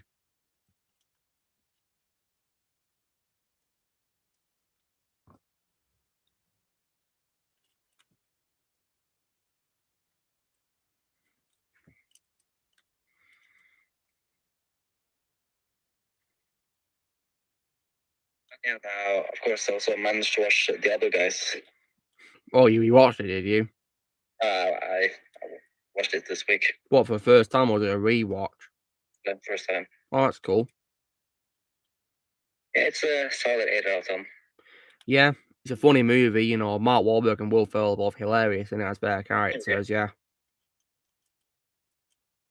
And But of Samuel course, Jackson. the thing I don't like about it is, of course, how Samuel Jackson, Dwayne Johnson's character get wasted. The way they got wasted was pretty funny, though. Aim for bushes.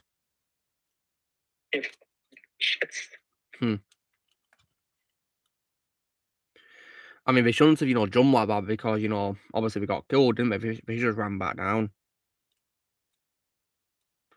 I mean, they should have surely known that there was no way they'd survive before, right? Yeah. Yeah, we should have just, you know, ran back down the stairs, I guess. Should have done that. Yeah. Or maybe they could have brought parachutes with them so we could parachute off the building. Yeah, that could have worked as well. Yeah.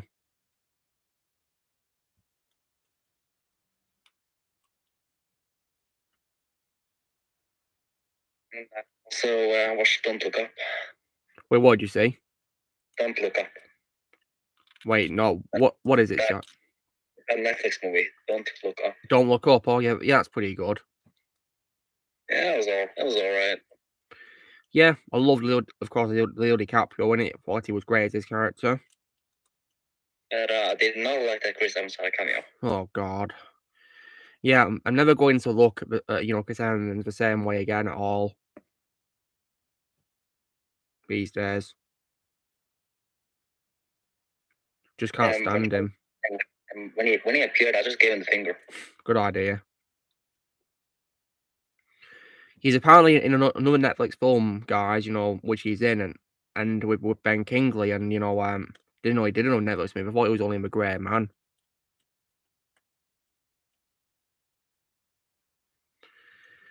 But yeah, this movie, I think it's from 2019, this movie that Ben Kingsley's in with Chris Evans, so I'm only going to watch it for your benefit, though. If you don't want to watch it, I'll watch it for your benefit. Which movie is this? I think it's from like 20... I don't know if it's this year or last year. I have no idea. Let me look up Ben Kingsley's filmography. Then I'll hopefully remember the title of it. Because I think he's appeared in 2 Netflix movies I'm aware of. One of them is that game called, you know, not movie, sorry, with Oscar Isaac in.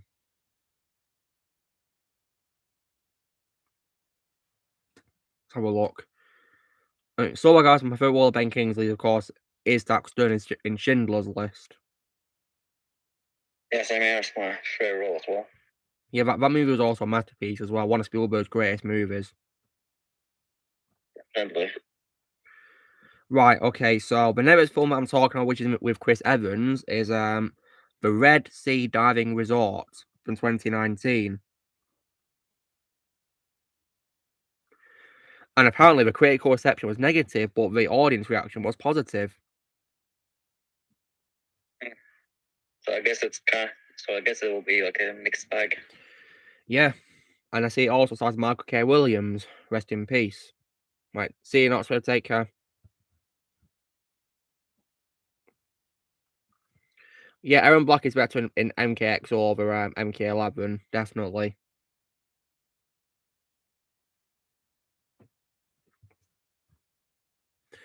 I mean, this film he was in with Oscar Isaac is called Operation Finale, which is also a very, very good movie.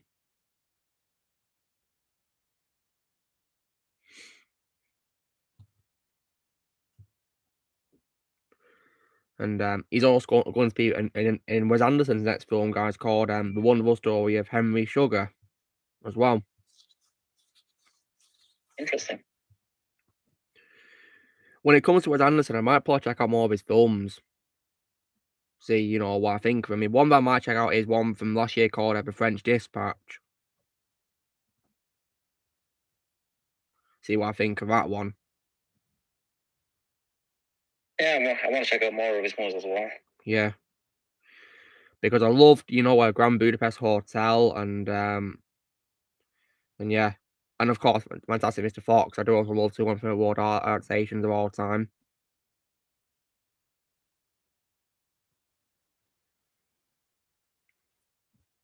Yeah, it was definitely really good.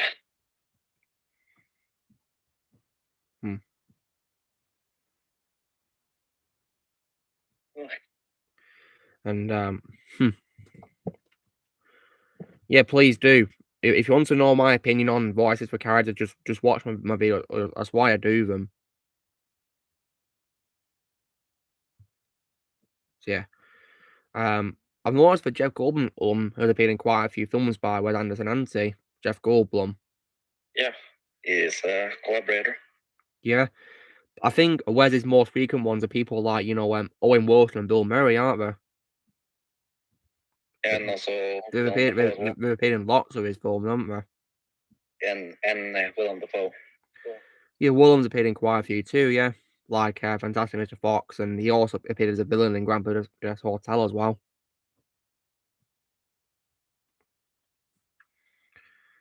And yeah. Then of course you got Bill Murray. Yeah, I said Bill Murray, and you've also got Angelica Houston, Edward Norton, Adrian Brody's appeared in quite a few films too, and Tilda Swinton as well. Yeah. And plus as well, right, as I've already said, guys, in my opinion, Ed Norton is the superior Hulk now, in my opinion, over Mark Ruffalo. Yep. Because he played Hulk the way Hulk should be portrayed in the 2008 movie. Yeah, Marvel made him a weirdo now today. Yeah, thanks to, of course, the garbage She-Hulk show, yeah, which made him into an absolute joke. Yeah, they made Hulk to a pathetic... Just a joke, really. Yeah, pathetic. Also, he got run over by a car. How? Yeah, and also, guys, in my opinion as well, I also think as a whole that Ed Norton's also a better actor than Mark Ruffalo as well. Yes. Much better actor, in my opinion, than Mark Ruffalo. Like, because when you watch Ed Norton and other things like, American History X and Fight Club and other things he's been into, and Red Dragon, yeah, he's a much better actor, in my opinion.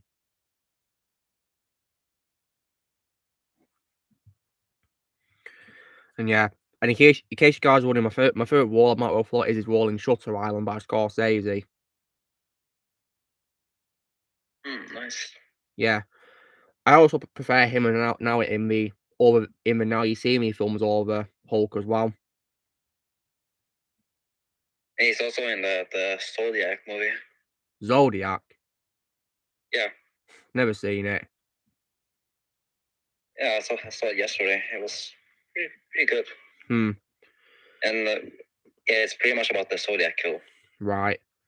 And furthermore as well, well, I also as well liked him in his supporting role in Collateral as well with, Tom Cruise and Jamie Foxx. That was a very good movie. I really want to see that. Yeah, please do. I mean, if you like Heat Shot, you'll probably like Collateral too. It's by the same director Michael Mann.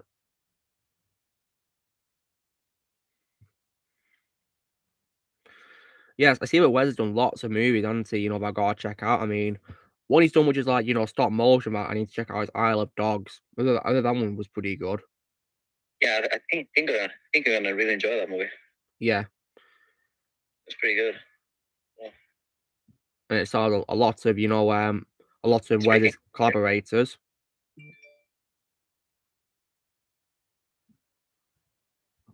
Yeah. Hey Blaze, I see you've just tagged Az in a tweet on Twitter. Nice one. Hopefully he responds to you. Yeah. Wait, what? Wait, what should I do? He's just tagged Az on a tweet. He's tagged Az. Yeah, the tweet is, I dare you to name something more exciting than seeing Wakanda Forever this weekend. And I replied with, definitely watching Az. Yeah, Az is very entertaining. In my opinion, much better than watching an awful movie, Yeah. Yep. I've been watching his, reviews for Batwoman, and they've been definitely, pure comedy, so far, absolutely hilarious. What's that? I've changed the profile picture. I'll be watching his Battle Woman reviews after Doctor Who. Yeah, because guys, in case you're wondering, he calls the show Bat Whammon. Better title. The Battle Woman. Definitely, yeah. And apparently, and all your Blaze. Apparently, you know the protagonist of Resident Evil Netflix show, Jade Wesker. Yeah. He thinks that she's worse than Batwoman, the character of Batwoman. Oh wow. I mean, Blaze. When you watch the second episode of the show to hear Peter Jessup's cameo, what did you think of Jade Wesker? Really boring. Yeah, I imagine so. Yeah. Your Blaze, there's a question for you, Vadola, asking who's your favorite Street Fighter villain besides Bison, Blaze? Oh, that's okay. I think Vega. Yeah, Vega. Vega, that's cool. AKA Duke of Vega. Yeah, isn't that where he got his username from? Yeah. That's cool. Yeah, Vega and Balrog. Those are good villains as well. Yeah. I've not played Street Fighter, so I wouldn't know. Not played any of Street Fighter stuff at all, so I wouldn't know.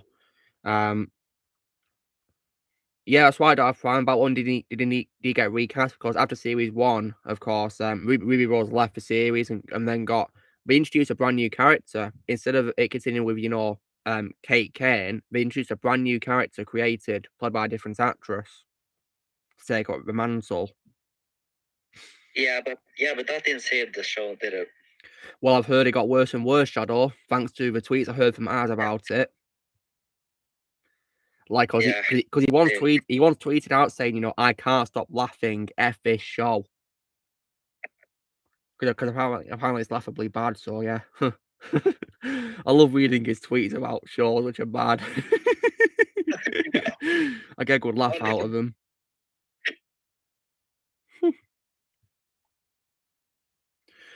Yeah, so I'm not going to watch a show, guys. I'm instead going to take the word of Az instead.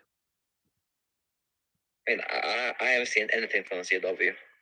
Yeah, I've only seen, like the first, I think like the first 5 seasons, I think, of The Flash. Yeah, first 5 of it, and then I think I gave up on it because I heard about the Crisis Infinite crossover. I didn't like it, so I gave up. I was done with it because of that Crisis. Because I think that crossover is very overrated. Like, I don't know why it gets so much positivity because I thought it was rubbish.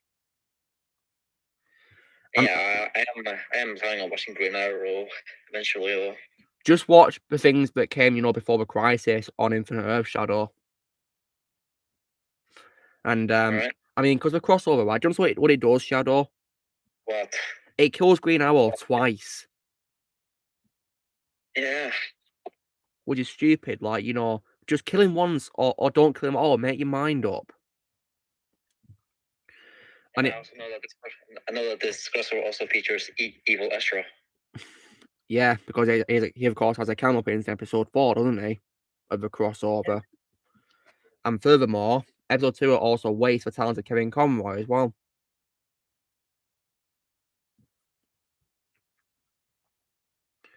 They also as well wasted, of course, Tom Welling as well as his version of Superman. Because I remember when everyone was so hyped for Team Return, but he only paid for a cameo appearance. So yeah, bit of a waste, really. Pointless hype. It's a waste. Yeah. They should have just, been honest and said he was only there for a cameo appearance, not for just because they were so obscure with the articles about saying that he's returned. They just said he's returned. They didn't say what kind of role he was playing. Also, they misled the fans. The problem I hate the most about what I've heard about this crossover is that Kevin Conroy, the greatest Batman of all time, gets wasted. Yeah, poor Kevin. You give him the chance to play Bruce Wayne in live action only to waste him like that, and you make his character also unlikable as well, evil. Because Shadow, the Bruce Wayne that he plays in that episode is evil. You know why he's evil? They made Bruce Wayne evil in that episode. What? Yeah. Are you kidding? I wish I was kidding, but sadly, of course, they make out that he killed his Superman of his universe, and yeah, and he's evil. Yep, this crossover is a joke. Yeah, it is. There's no way I'm ever going to waste my time watching it. Yeah, Bador. Keith Sunstein was really good as Cabal because I watched, you know, MK Legends Snowblind earlier this week. It was a brilliant movie, and I got it on Blu-ray as well from HMV today. Definitely love Cabal in the film. But I think it's my. What did you think of Scorpion's design? I told you, Blaze, on Messenger. I thought it was badass, didn't I? Oh yeah. Yeah, it was badass. And the other thing, the reason why it's my least favorite out of animated films for MK Legends is because it acknowledges Kronika, and I can't stand Kronika. Yeah, she was wasted in MK11. Yeah, she had no reason to be there at all because we should have made Dark Raiden the villain, not Kronika. I mean, they've been teasing Dark Raiden. Yeah, they're literally, you know, advertising him as being the villain, but he was only there for a brief period at the beginning when he vanished from existence. Literally, in the first trailer, he kills Scorpion, and then another Scorpion comes in. And then, of course, in the actual game, of course, Scorpion gets killed by Devourer, a character who I can't stand due to my favourite bugs. Actually, it's Hanzo, not Scorpion. Yeah, well, even so, Blaze, it's the same person, isn't it? Hanzo Asashi, who becomes Scorpion. Yeah. Yeah, and this is like the future version of him, isn't it? You know, not the past version, isn't it? Yeah. So, yeah, that means that his fate is doomed, of course. Yeah, which sucks. So, I hope that MK12 will reset the timeline and start anew. I really hope they made Smoke and the other ninjas playable. I hope they do. Because, I mean, Sector and Cyrax, they're NPCs. Can you believe it? Yeah, I couldn't believe it. Like, you know, why have them in the game as characters you fight, but you can't play as them? Same thing with Kronika, too. MKX did the same thing. They gave us non-playable Rain and Sindel. Yeah, and also, of course, and of course, MK9, you have Shao Kahn as the final boss, but you can't play as him, can you? Goro as well. I think Goro's playable, Blaze. You know, you can unlock him and also Kintaro too. I saw him in the roster when I was selecting. Well, I saw him in the roster, so I assume they're playable. I hope. Oh wait, you have complete edition. That's why. Yeah, because I've got complete edition on PS Vita. Yeah, I have the standard version. Are you going to get the complete version, Blaze? Well, since for PS3's modded, I can just download the characters. And in case you guys wondering, my favourite voice of Goro was Kevin Michael Richardson. Yeah, he's good, and Vic Chow as well. Vic Chow, yeah, from MKX, yeah, he's really good, and of course he's also a voice in his campaigns Ready Player One as well. And also Ken Lally, and he voiced him in MK9. Yeah, Ken Lally did indeed, yeah, as I did include in my voice comparison, yeah. And Shadow, you know how you saw the MK movie from last year? Yeah. What was your opinion on Goro in that movie? Do you know who Goro is?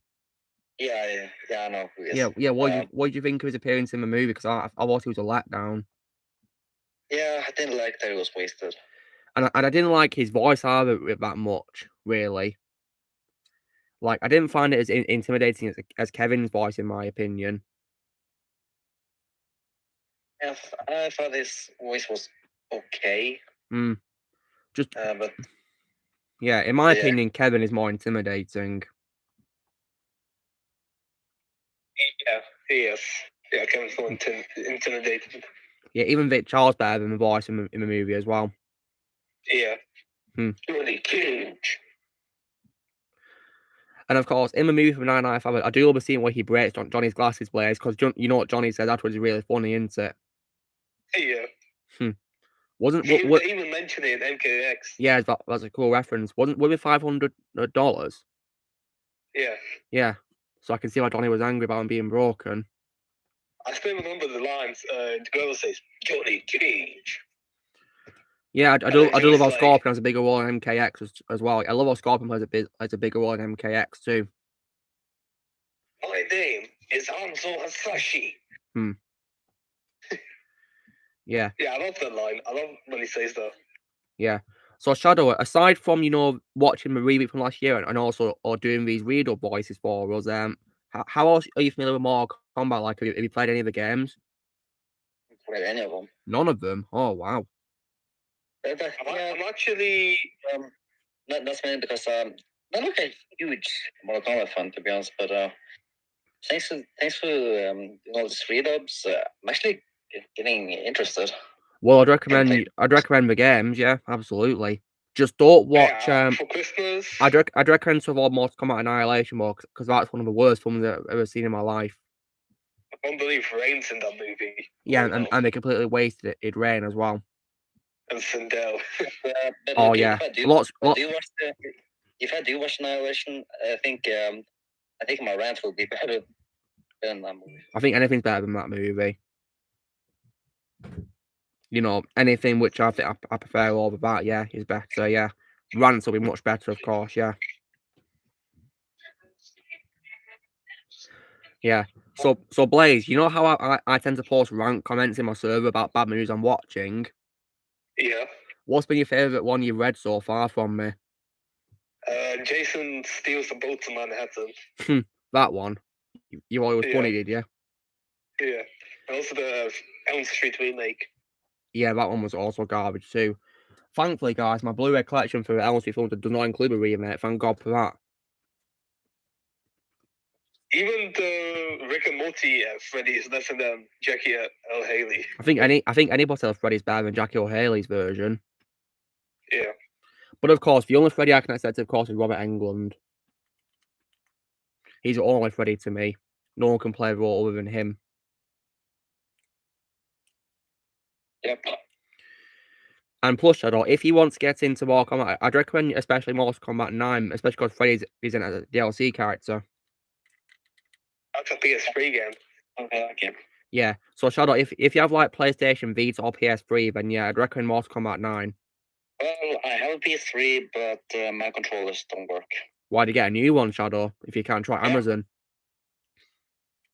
Yeah, I'm gonna see if I can get new controllers. Yeah, dude. And the reason why... Shadow, you can also use the PS4 controller on PS3. Oh, really? Yeah. That's handy. Hope that works.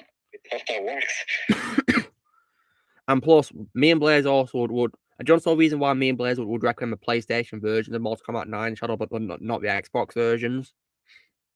Because it has Kratos? Yeah, right. That's right, because he's only on a PlayStation version of that game. I don't see the end of this day. Yeah. So, Blaze, apart from that line which is taken from God of War 3, did T.C. Carson provide all the grunt noises and the screams that Kratos makes in the fights? Yeah, because he doesn't do them in God of War 3. So is it brand new dialogue then that he did? Yeah, the screams. Yeah. And Blaze, what's your favorite rant from me? Old rant, that is. Oh yeah, the turning red one. That was funny.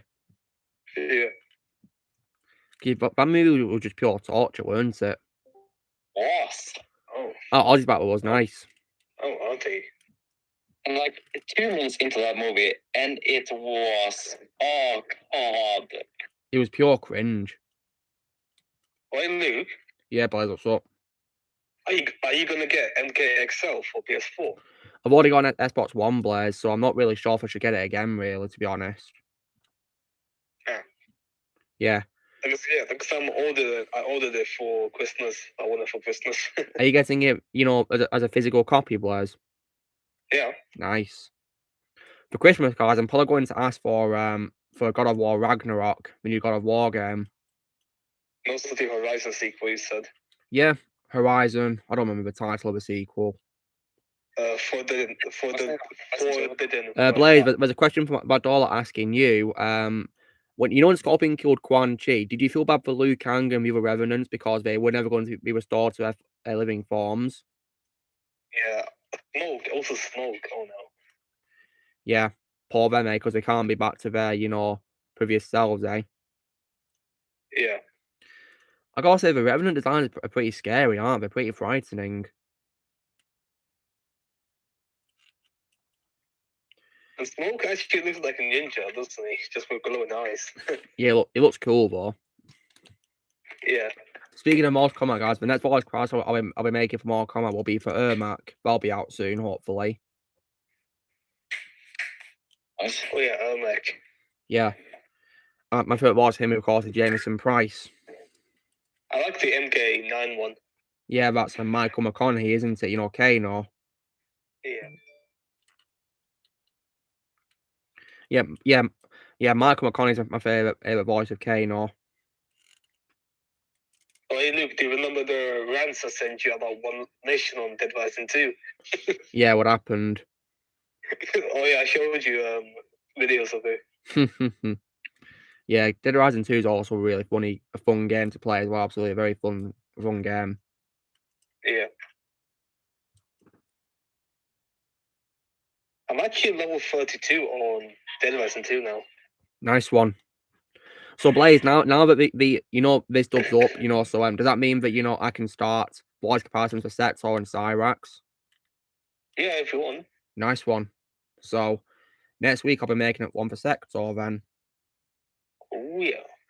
So that'll be fun to do. My favourite voice of Sector is probably Andrew Kishino from MK9.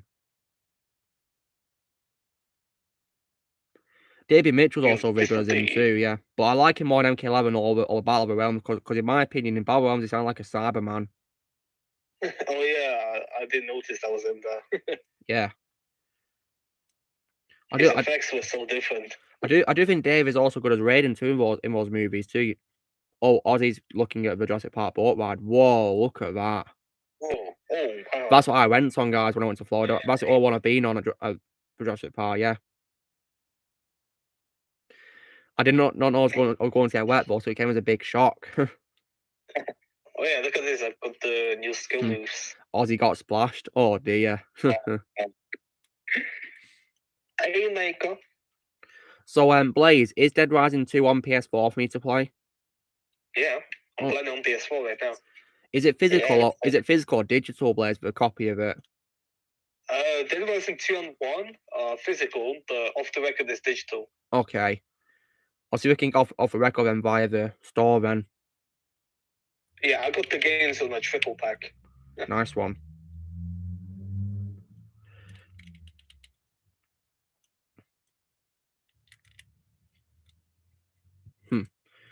So in the after party, we'll check out, of course, this read you've done then, yeah. Yeah, this is going to be very exciting. Indeed, yeah. Because we've got 1 hour and 13 minutes of the stream left, so we can have some fun, can't we? Yeah.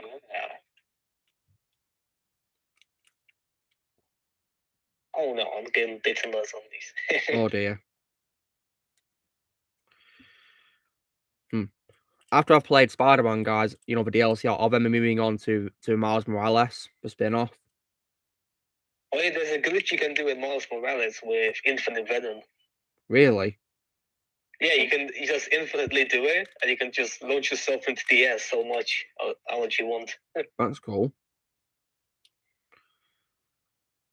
One thing that I thought was, peculiar, and confusing about Miles Morales' open world is for some reason, guys, the Chrysler building's not there in New York. The Chrysler building, it's not there. Oh yeah, that's weird. Yeah, I don't know why. I don't know why it's not there. So one thing I like about Miles Morales is the Stan Lee statue. Yeah, nice tribute to Stan Lee. Yeah. There's even a tribute to Chadwick Boseman as well. Isn't that going to be? Isn't that a street name, Shadow? Yeah, street name. I think it was like Boseman Way. Oh. Yeah. I think it was like Boseman Way or something. I don't know. Yeah. That was very touching. Yeah, rest in peace, Chadwick. I mean, it's sad that a video game can pay tribute to him better than a recent movie, isn't it? Yeah.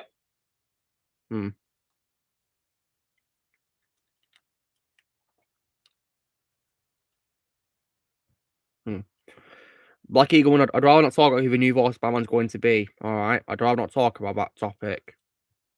Oh, what? Someone's asking him in the comments, Blaze. Who's going to be the new Batman voice, and I'd rather not talk about that, to be honest. Me neither. Yeah, let's not. Because it's just going to break our hearts. And it's not really being respectful to Kevin either, really. But we're already talking who should voice Batman now. It's not really respectful to Kevin either, is it? Yeah, it's not.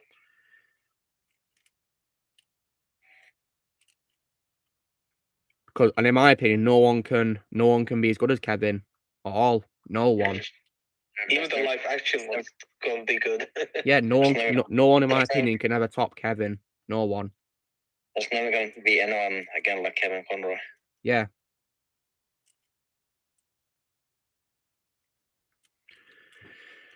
Look, before I unlocked the Deadvisor, What did you unlock, Blaze? the elbow drop. Oh, well done. Nice one. It's so overpowered, literally. Yeah. So, Blaze, look at if we're talking about Mortal Kombat 12, Blaze, the next Mortal Kombat game, Yeah. it's when you like, horror characters you'd like them to add as DLC, horror characters. Oh, yeah, Pinhead. That'd be a good choice. I mean, I'd love the addition of Michael Myers as a guest character in next Mortal Kombat game, and probably even Ghostface too from Scream. Yeah.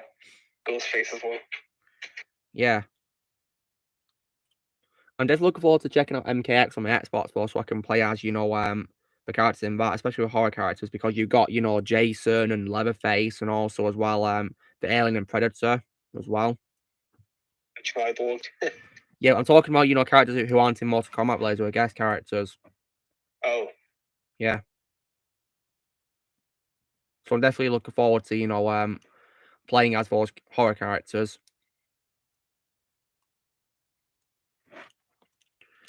Blaze, there's a question my daughter asking you, did you feel bad for Liu Kang when he mocked Raiden about his visions? Yeah. I mean, they made Liu Kang unlikable in MK11, in my opinion. Yeah, they did, and personally, I don't really, prefer. I don't really like Matthew Yang King that much as him. I prefer the voice in, I prefer Tom Choi as Liu Kang. I like the MKX voice as well. Yeah, isn't that Tom Choi as well, Blaze? I think so. Yeah. Let's have a look. Liu Kang. I like Kung Lao more. Yeah.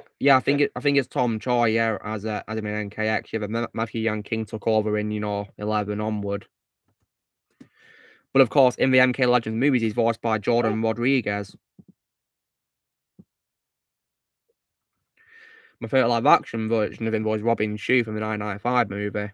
But I hated him in Abomination because I thought he was bland in that movie. Oh yeah, Will Young Lee is also pretty good. Kung Lao. Yeah, he's my favourite Kung Lao voice. I had no idea it was Wei Shen until I heard the ground snakes. Yeah, it's him. Yes, and he's also as well in the Wolverine Blaze, the 2013, Wolverine movie. Oh wow! Yeah, he's great in that movie. Look at that, there's Stan Lee. Yeah. Rest in peace to Stan Lee. Yeah, rest in peace. A legend. Yeah.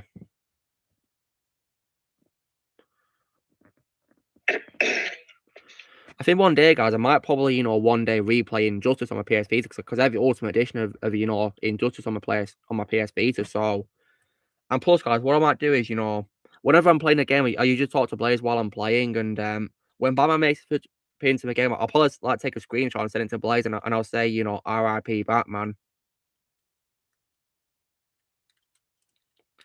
Because Blaze didn't do the same with Hagrid in Harry Potter. Yeah, I did. Because, guys, when Blaze rewatched, the first Harry Potter movie impression for our review that we did last week, he told me what was happening as he watched it, commenting about it, and then when Hagrid first appeared in the movie, he took a screenshot of Hagrid, he sent it to me, and then said R.I.P. Hagrid.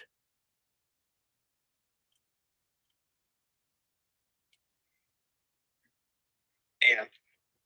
So, yeah. So, Shadow, when it comes to the next Mortal Kombat game, is there any horror characters you'd like to add to it as a DLC? Maybe Jason. Well, the thing is, Shadow, he's already been in Mortal Kombat X. Okay, fine. I have a good one. Chucky, maybe. Chucky, that could be interesting. So they'd have to do loads of like gameplay edits to accommodate a small character fighting. Oh yeah, I've got a good one. Yeah. Jigsaw. Jigsaw from Saw? Yeah. Well, I've never seen Saw before, but yeah, I suppose he could be added too. Yeah, if he can do fighting like in Mortal Kombat, Blaze. Yeah, I think he could. Yeah. Yeah, I actually agree with us on this one. I don't know if that would work. I mean, does Jigsaw fight, guys? No, he doesn't. Well, there you go then. You've got to pick someone who can fight. You've got to pick someone who can fight, guys. Yeah. I mean, we don't really see Jigsaw fight much in movies, so maybe I won't. So you know the game Dead by Daylight? Yeah, heard of it. Yeah. Yeah, they added one Jigsaw character there, the pig. Oh, really? Yeah, I think she could fit MK11 or MK12. She has like a wrist blade, like the assassins. Mm. Oh, and I got another idea for a character, Jack Torrance. Yeah, that'd be a good idea, but I doubt they'd get Jack Nicholson to voice him because Jack retired. Oh, I know a good one. And the Yeah. guys just get on like. They could do, yeah. I mean, they could get, Henry Thomas from, Dr. Sleep to voice him. Yeah, I thought Yeah, it was. I've got a good one. Yeah, boys. Ash. Yeah, Ash Williams. I mean, he was going to be in the MK11 Blaze, but they decided not to include him in the end. Yeah, that's weird. Oh, and Blaze, there's also a question about asking what your favourite costume is for Liu Kang in MKX. His MKX one, I like that one. Yeah, he's asking which one out of the costumes he wears, and he said his favourite is Dark Emperor Liu Kang. Oh yeah, the Revenant one. Yeah. Yeah, I got another idea for a character, Ellen Ripley. That'd be a good idea. I mean, they'd have to probably include a Xenomorph too. Then I mean, you can't have Ellen Ripley in a game without an alien to fight, eh? Yeah, of course, and it would be great if they got Sigourney Weaver back. Yeah, they could do. I mean, she came out for Alien Isolation, the game, so we could get back for this. And I can definitely trust NetherRealm because they have been known to bring back the original actors for guest characters, which has been pretty awesome. For example, in MK9, when Freddy Krueger appeared, they actually got Robert Englund back as him, to provide all the grunts and the screams and also the shh and also the no noise he makes as well. Yeah, that's all Robert Englund, guys. Ed Boon confirmed it. Yeah, the laughs too. Yeah, everything that Freddy does is literally, is Robert reprises his role. Ed Boon confirmed it on Twitter back in 2017. Then, of course, he'd work with Robert Englund again in Injustice 2 because he voiced Scarecrow. Hey, that was a good choice, actually. Perfect choice, in my opinion. And that's also my favourite voice for Robert Englund as well. Furthermore, as well, guys, in MKX, the horror characters we had as guests, we didn't really talk, do we? So they probably don't count, do they? Then, of course, for Kratos in the PlayStation versions of MK9, they of course got TC Carson back, didn't they? Yeah. But I think he just did the grunts on the screens because his entrance line, of course, is taken directly from God of War 3, archive audio from God of War 3, so that makes sense. But he did the grunts as well. As for MK11, they got some characters back from various franchises. For Spawn, they got Keith David back to reprise his role from the show, which was awesome. For Robocop, they got Peter Weller back, which I was very happy about. And then, of course, for Rambo, they actually got Sylvester Stallone back. Oh yeah, that was really cool. Yeah, great move right there. There were some in that game, however, who the actors did not come out to reprise their roles from guest franchises because the Terminator, for example, is not voiced by Arnie; he's instead voiced by Chris Cox. But Arnie was kind of involved in the game, guys, because he actually picked Chris Cox to voice the Terminator for him. So I guess that's a good thing, and also the Joker's also voiced by Richard Epker as well in the game. Richard Epker. Which makes sense because he's voiced Joker before in previous NetherRealm games. He also voices Akuma. Is he in Street Fighter Wars? Yeah. Okay, well, I don't play Street Fighter, so I'm not familiar with characters in that game series. He sounds really, really similar to Raiden, though. That's the issue. Well, I can see why, because it's the same voice actor, so there might be some similarity there. And I also, as well, of course, love him as Raiden. That's my favourite role of Richard Epker. And I will one day make a compilation of him as Joker too.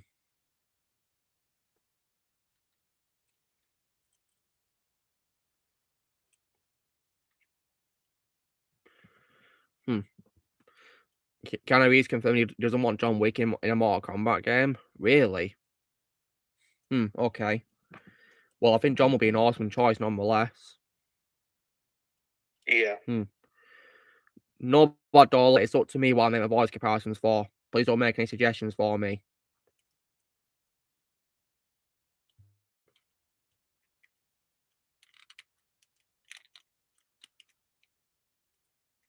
Because it's my channel, so no one else can tell me what to do on it.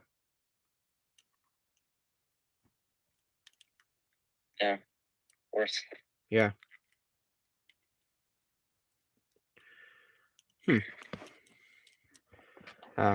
So I wonder what we're going to announce as the next game, NetherRealm. Do you reckon it'll be Injustice 3? So, because the title has already been revealed, I think. Well, hopefully they'll announce it, and but the last thing I want to know is about who voices Batman, though. I really hope it's Kevin. Well, we can only hope that he recorded his lines before he died, then, can't we? Yeah, I mean, Chadwick did the same thing with What If? Yeah.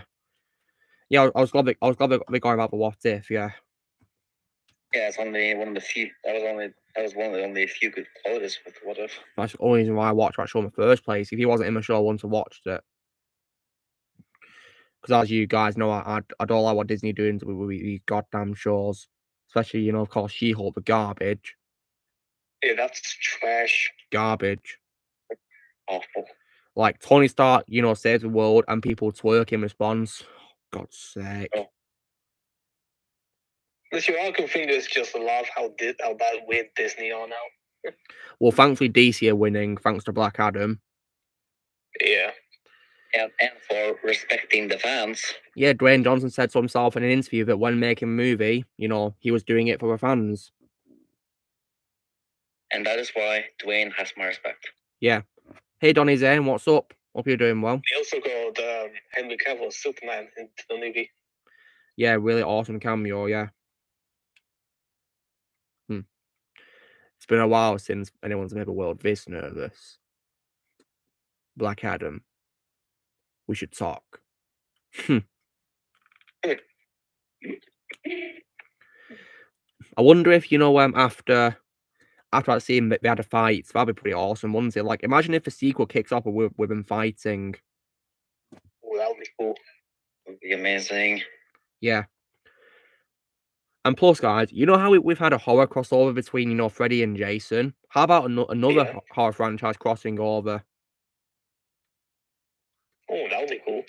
And because the title of, of the Freddy and Jason one is called Freddy versus Jason, how about this one, guys? So this one, I'd call the title of it The Texas Chainsaw Massacre on Halloween.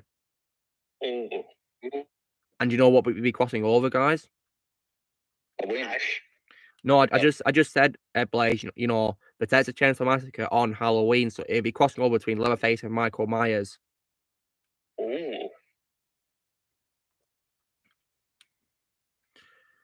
So that'd be pretty fun, really, because I love those two villains.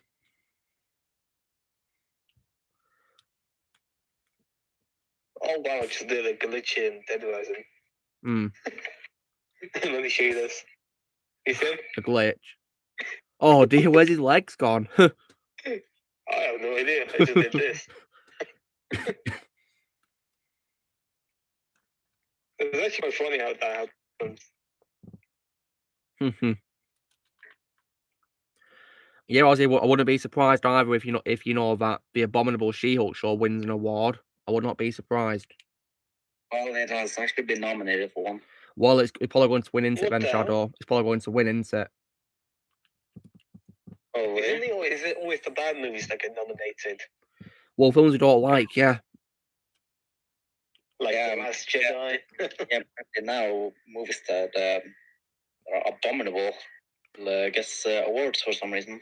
I know that Titanic won loads of Oscars, even though I despise that movie. I think it's an absolute disgrace. And didn't Avatar win Oscars? Think so, yeah. The first one, right? Yeah, we won for 2009, yeah, which in my opinion is one of the most overrated movies of all time, because I thought it was extremely boring. I think it's one of the worst movies ever made. Yeah. I think it's probably James Cameron's second worst movie after Titanic, because I think Titanic is a disgrace because it's completely horrible, and the way it doesn't, it's just relative to a real life disaster. Yeah. Thankfully, Avatar's fictional, whereas Titanic is supposed to be based on a real life disaster, isn't it? Yeah.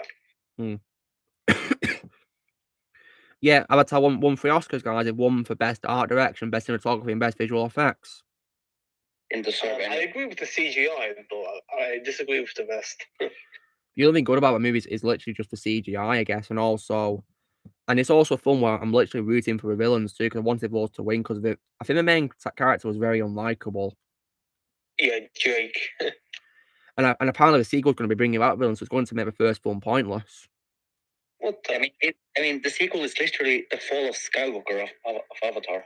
Yeah, I think Way of Water is a very stupid title for a long sequel, isn't it? Longly awaited sequel as well. It sounds like a Bruce Lee movie, The Way of the Water. I know what you mean, yeah. Yeah, a documentary would be a way better movie than a movie. Yeah, because Bruce Lee does say, "The water, my friend." Yeah, and also the effects, the CGI was atrocious in the sequel. It's on the trailer.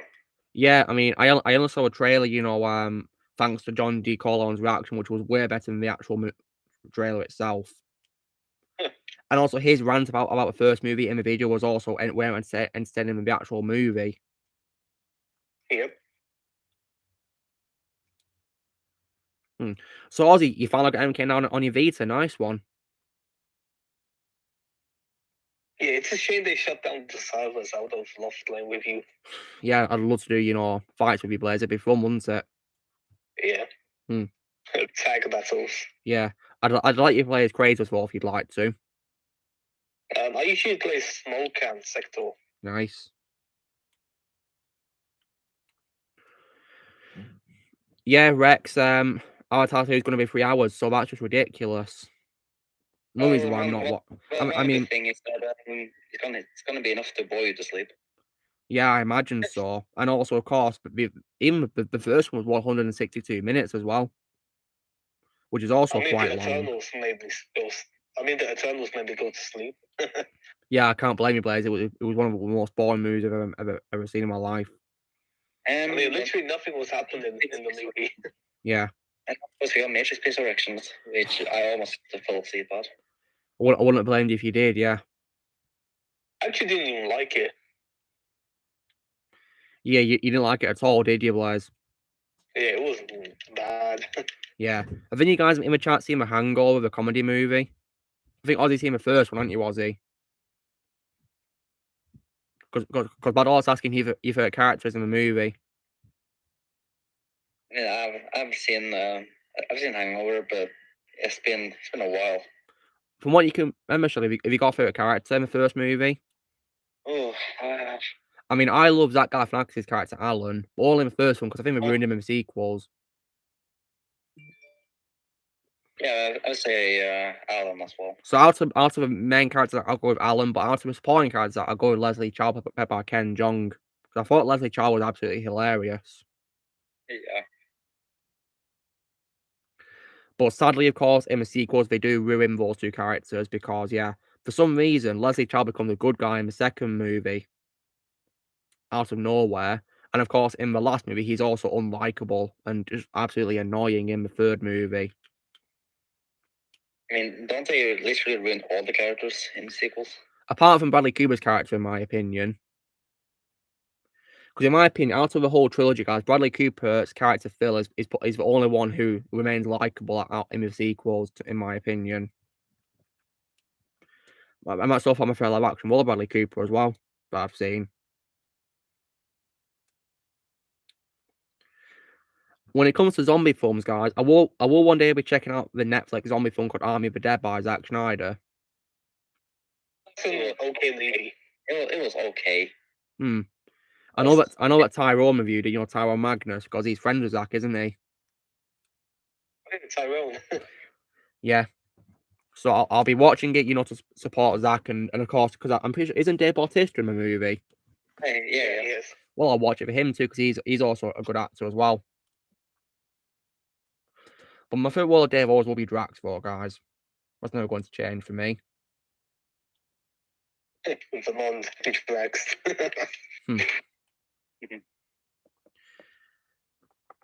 Yeah, Ozzy, I don't know why they did him dirty. I really don't know why. So, I checked, and apparently it's only in 3, so it's going to be in the cinemas. What's going to be cinemas, Blaze? Guardians of the Galaxy. Well, I'm not watching it. Me neither. Yeah, me neither. Yeah, I don't care if it's by James Gunn. I'm not going to watch it. So, yeah, because the Amish use a walking corpse.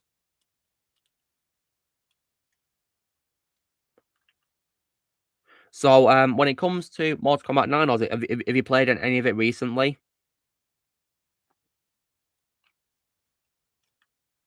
Some of it, that's cool. Have you just done the ladders or the story mode so far, Ozzy? Yeah, Darth Prime. What kind of for it is definitely that runtime I checked, and it's ridiculous. Like, why make it so damn long? Because like, yeah, it's ridiculous because I've just looked at the runtime for the first movie, and that's only 134 minutes. That's way better runtime. But I guess Wakanda Forever is good enough if you want to go. You want to play through it. And plus Shadow as well. You know when Ramonda got killed in the movie? Yeah. Tyrone Magna said he went to a toilet when that happened because he was angry. He went to a toilet when that happened. So I blame him. Yeah.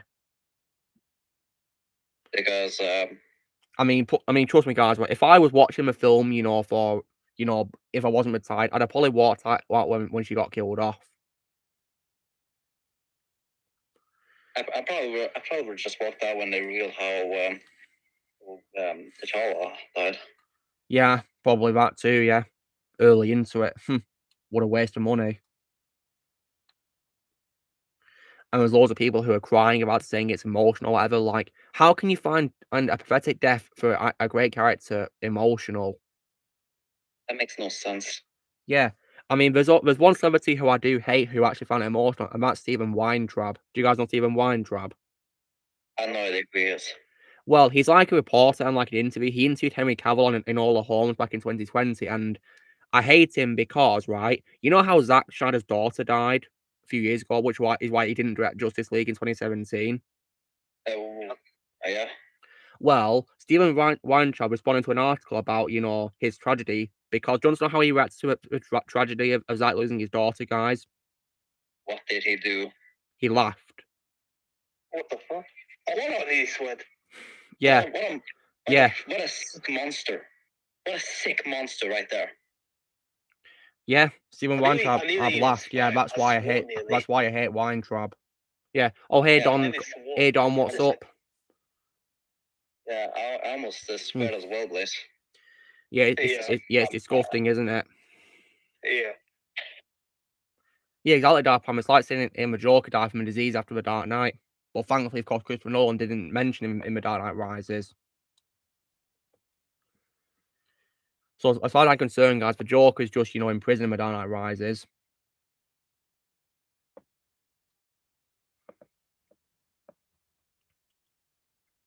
Yeah, I like to pretend that too.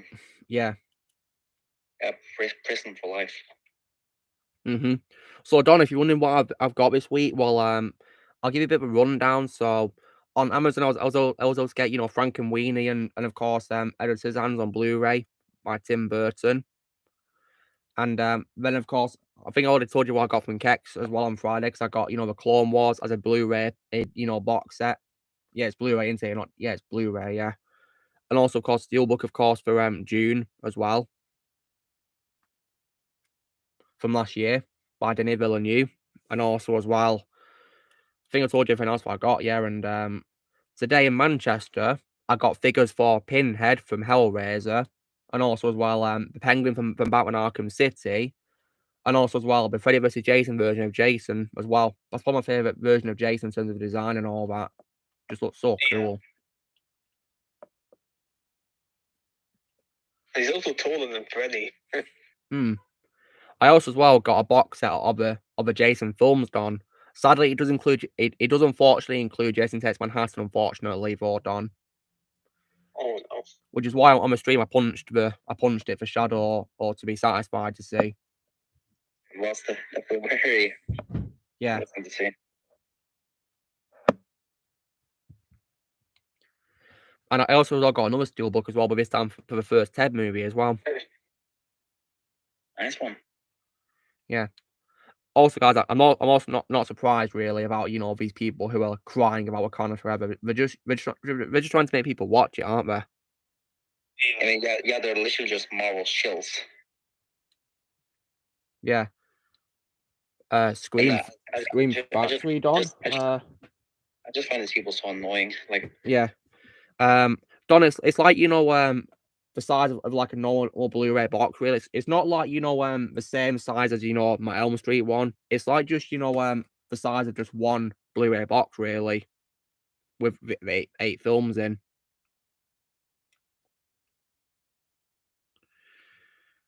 It's also like how they're trying to make people watch Aquaman: The Lost Kingdom and Flash by having Ben Affleck's Batman in them as well. It's not working at all. Yeah.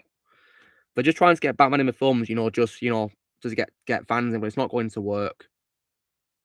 And like, if they can get Ben Affleck's Batman in these films, they can easily get him, for a Snyder Cut sequel, right? Yeah, of course. Yeah, Dom, the one that I have, it's only the first 8 films, so it goes from the original to, unfortunately, to takes a boat to Vancouver, sadly. And he steals a boat to Vancouver. Yeah, literally, yeah. Because he doesn't go to Manhattan until the end of the film, does he, guys? Mm-hmm. And plus, guys, the title also sounds stupid because it sounds like a parody title, doesn't it? Yeah.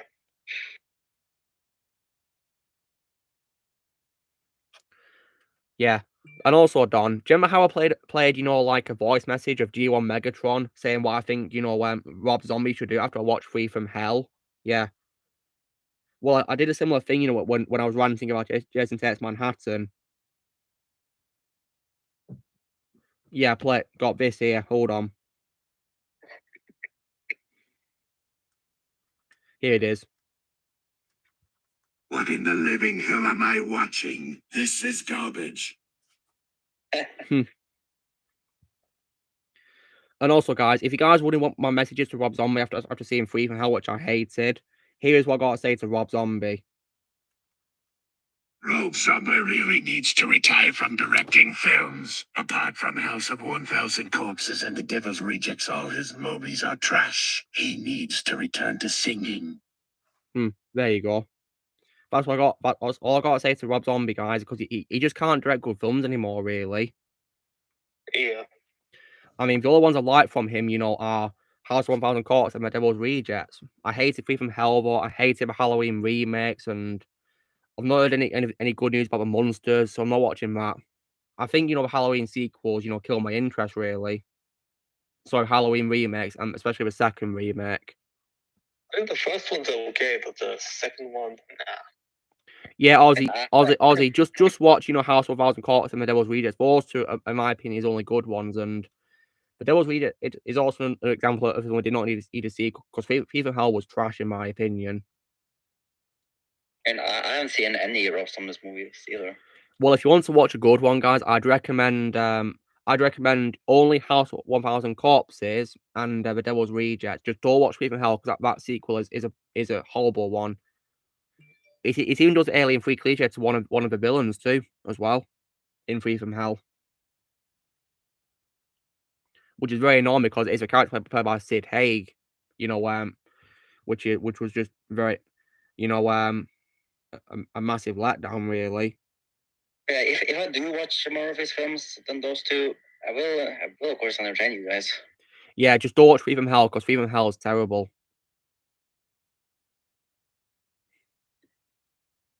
And of course, please don't watch the Halloween remakes either. I mean, the first one is just mediocre in my, not really good in my opinion. Not good. But the second remake, in my opinion, is garbage. I mean, one thing that the second remake does, which is horrible, guys, is it makes Michael talk. What the hell? Yeah, because literally at the end, guys, he yells "die" to Dr. Loomis. I prefer Tyler Mane way more as Sabretooth in X-Men over this. And Dom, based on your review for for Free from Hell, for Monsters, I can definitely tell that it's something I've got to avoid, isn't it? For my own sake.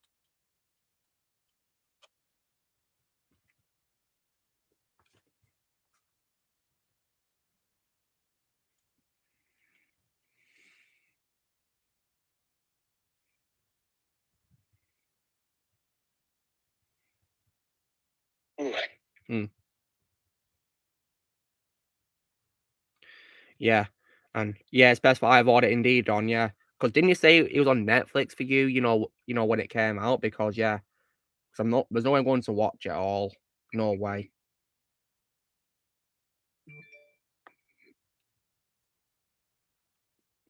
Yeah, well, thankfully, I'm not going to watch it if it shows up for me at all. No way.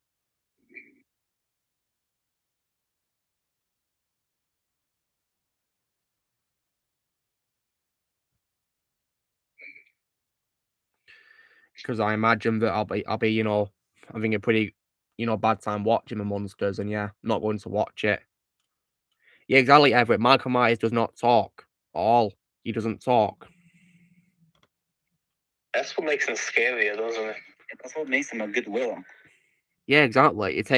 If you make Michael talk, it takes away, the non-human part of him, because he's not supposed to be humanized like that.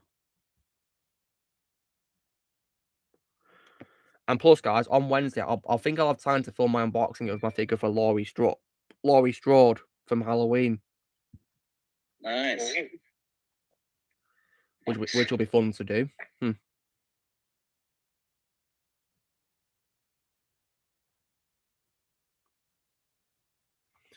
Yeah. Spec Ops The Line. Never heard of Spec Ops. Oh, that's a game. Have you played it, Blaze? PS3, yeah. Is it good? Yeah. Okay.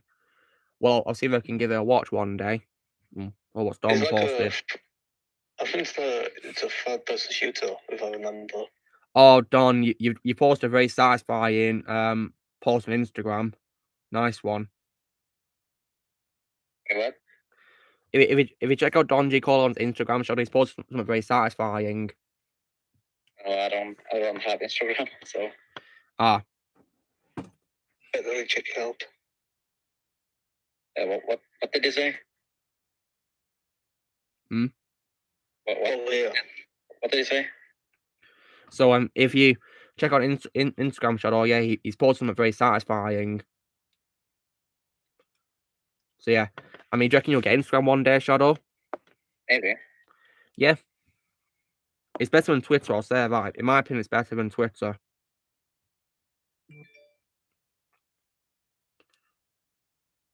I mean, I would definitely say that Twitter is more tolerable now that Elon Musk has won. Yeah, thankfully. But unfortunately, there are still some people on there who are trying to cancel people. But thankfully, though, they are leaving, which is satisfying. One particular one I'm happy about leaving is Patricia Arquette. Oh, yeah, I just saw it. Because I lost respect for her because she's part of the cancel culture mob, of course, and wasn't really much a fan of her as an actress anyway, because, I thought she was really bland in Little Nicky. Weren't she, Blaze? Oh, yeah. Yeah. And you can vouch for that because that's your worst film, isn't it, Blaze? Yep. Wait, is the photo Don middle fingers? Yeah, middle fingers to some bad movies, yeah. Yeah, just saw it.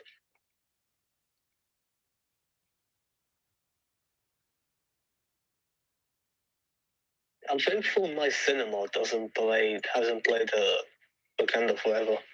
Well, thank God for that. As in the trailers. Thank God for that. Yeah. That's good. Ozzy's asking you, Blaze, have you raged at Little Nicky when you've watched it? Yeah. Yeah, he has, Ozzy. Can't say I blame you. It was so weird. Well, it's beyond weird. In my opinion, it's the worst comedy movie of all time. But yeah, also what they did to Hitler in the movie. Yeah. That was just pure cringe, weren't it, Blaze? Yeah. I've not seen That's Yeah. My Boy, no. Is it good? I'll say either. I mean, because the last Adam Sandler movie I've saw recently, guys, is the Meyerowitz Story, which is a Netflix movie, and it's another example of a dramatic role where he's played, dramatic, not comedic. And he was really good in it alongside people like, Ben Stiller and Dustin Hoffman. And I'll check that movie out. yeah, it's on Netflix, Shadow. It's also an exclusive too, so it shouldn't be taken off anytime soon. I would also recommend Hustle as well, which is one that came out this year. Oh, that's a good one. Yeah, really good. Hustle. That I will watch. Yeah, I reckon if you guys like, sports movies, because it's like isn't it about American football, Blaze? No, it's basketball. Or basketball, yeah, yeah. Because Adam plays like a coach, doesn't he? Mm-hmm. And he plays the part really well, yeah.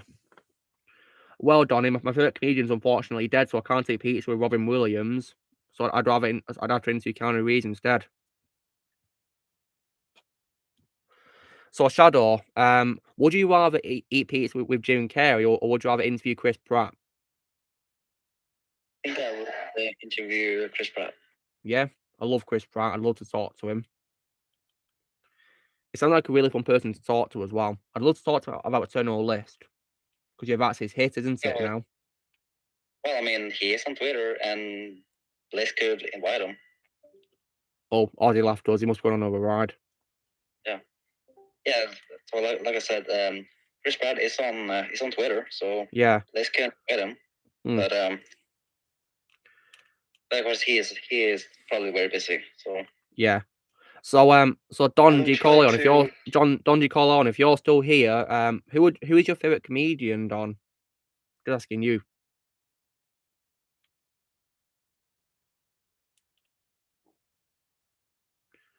Because yeah, it'd be.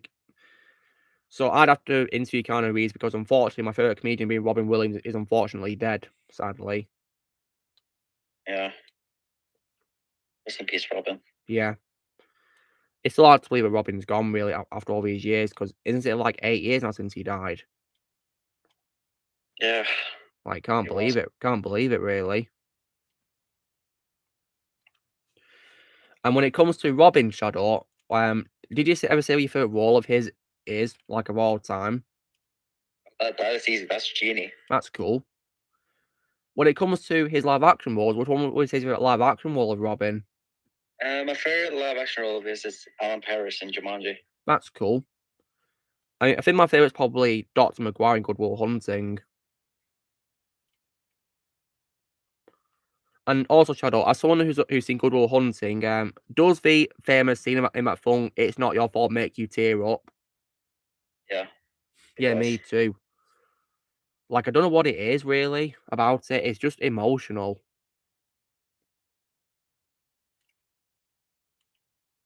Oh. Yeah, it's just a very, very emotional scene, really. And I can definitely relate to Will because, unfortunately, I've had bad things happen to me in my life, courtesy of my father. Yeah.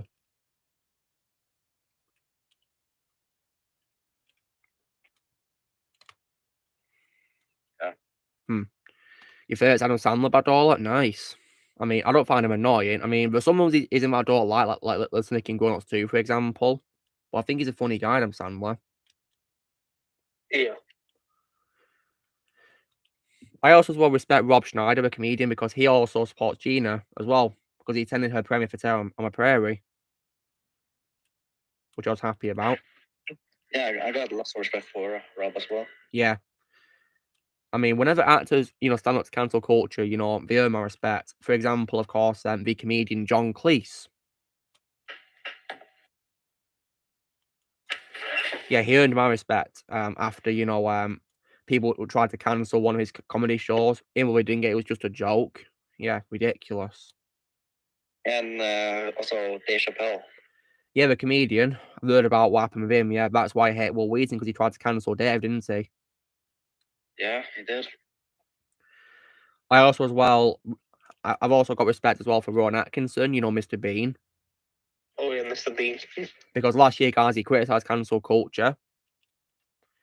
And he said, truthfully as well, that, you know, in this world, we have to be open to a wide spectrum of opinions. And, you know, and that's true. We should always be open to a wide spectrum of different opinions and respect them. Yeah, exactly. I mean, yeah, we might not always agree, but that's what an opinion is. Exactly, yeah.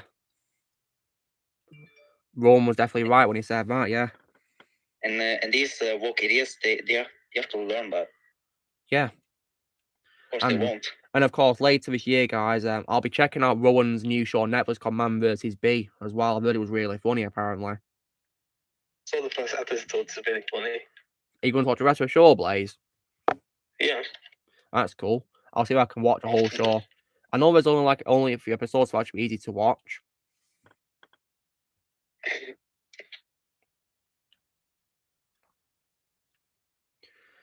And also as well, another actor who I also respect as well is also the voice actor Adam Baldwin. You know Adam Baldwin. He's the. Oh yeah, Breakdown. Yeah, you know, you guys may know him for being Breakdown in Transformers Prime. I also know him for being the voice of Hal Jordan's Green Lantern in various DC projects, like for example the Justice League animated series, and also as well the first Injustice game. He also stands up to it as well, which I respect him for as well.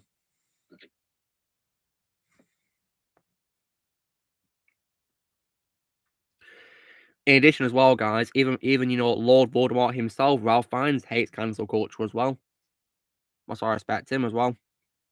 And he also stood up to J.K. Rowling. Yeah, stood up for it, didn't he, in an interview? Yeah.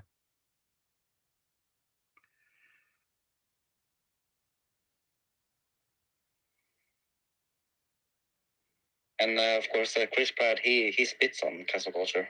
Yeah, with his new show, doesn't he? Which of course is going against woke, which I'm very happy about, because woke really angers me. And that's why Chris Pratt will always be my favorite actor of all time. Yeah. Oh, for God's sake, right? Someone's literally said, right, like, one of the Marvel executive staff members has literally said that Black Panther Wakanda is like the Godfather. Oh my God, right? Are these people, like, smoking drugs or something? Or are they drunk? I think they never saw a good movie. Hang on, I got to post my reaction to that. Ozzy. Ozzy reaction's funny. And look, you just got to level 28, Ozzy.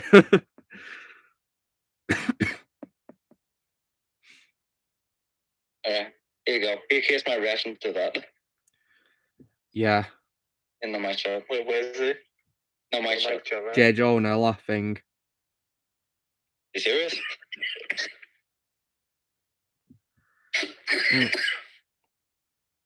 Mm.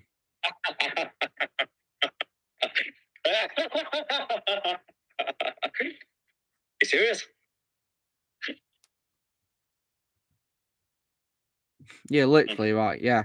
A Marvel executive says that Black Panther Wakanda Forever is like the Godfather.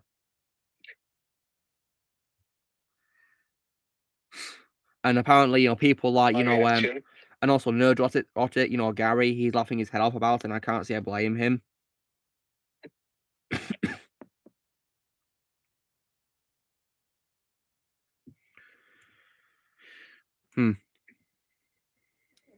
Oh, that's hilarious. Blaze, Yeah. you know Leon Kennedy in Resident Evil, is your favorite voice in Matthew Mercer? Yeah. Yeah, I think it might be for me too, yeah. Leon's a very good character in the franchise. My favorite protagonist was probably Chris Redfield so far. Of course, my favorite character in the whole franchise was Albert Wesker. Great villain in my opinion. My favorite portrayal of him is DC Douglas from Resident Evil 5. With Peter Jessel, the second. Yeah, he's my second favorite, and I think my third favorite Blaze so far might be the guy from Dead by Daylight. Oh yeah, that guy. He was really good, weren't he? Yeah. Yeah, Daniel was honest. And Is Daniel here? Oh, hey, Daniel, what's up? I can't speak properly, but hey, what's up? Yeah, we're having a pretty good time streaming right now, Daniel, and yeah, hope you're you get well soon. Thank you. I can't really speak that well at all, so thank you. I appreciate it. Yeah, of course, totally fine, yeah. And I think I might make you happy, Daniel, because you know, because this week I managed to get a steelbook for your third film from last year. Nice. So which one is it? June. That's cool. Yep. That's cool. And of course, as well, this week I managed to also get Top Gun Maverick on on DVD as well. You know, Top Gun Maverick. Yeah, that's nice. That is my favorite movie of this year, by the way. Well, I can understand that. It's a great movie. Mm-hmm. So is there like a question in the chat that is asking everybody? I'm not sure. I see someone in the chat asking about a pizza comedian something. I don't know. I can't see very well right now. I have no idea. No, it's asking a comedian, pizza, or interview actor something. Yeah, that one, yeah. Oh, what does that say exactly? I can't really see it. Yeah, Donny Zane's asking, would you rather eat pizza with your favourite comedian, or would you rather interview your favourite actor? I think we'll have to go with the comedian, since my favorite actor has been dead for almost a decade. Yeah. And who would your favourite comedian be, Daniel? Chris Tucker. That's cool. Oh yeah, Chris Tucker. He's funny. Lee. I've called Cancer Pizza with my favourite comedian because Robin Williams has been dead for 8 years, sadly, and yeah. And I would go with Chris Pratt because, man, I really want to talk to him. Yeah. Really love to talk. Yeah, Chris Pratt's a really cool guy. It's awesome. Yeah.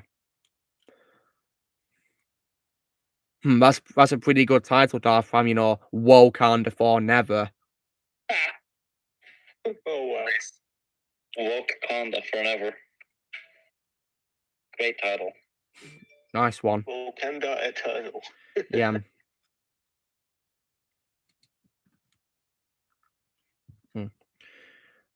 That's cool about Dollar. Which commander did he voice in Black Ops 2, Ken Lally? Wait, Smoke is in Black Ops 2? Yeah, the actor plays in Ken Lally's in Black Ops 2 as one of the commanders, but which commander is it about Dollar that he voices?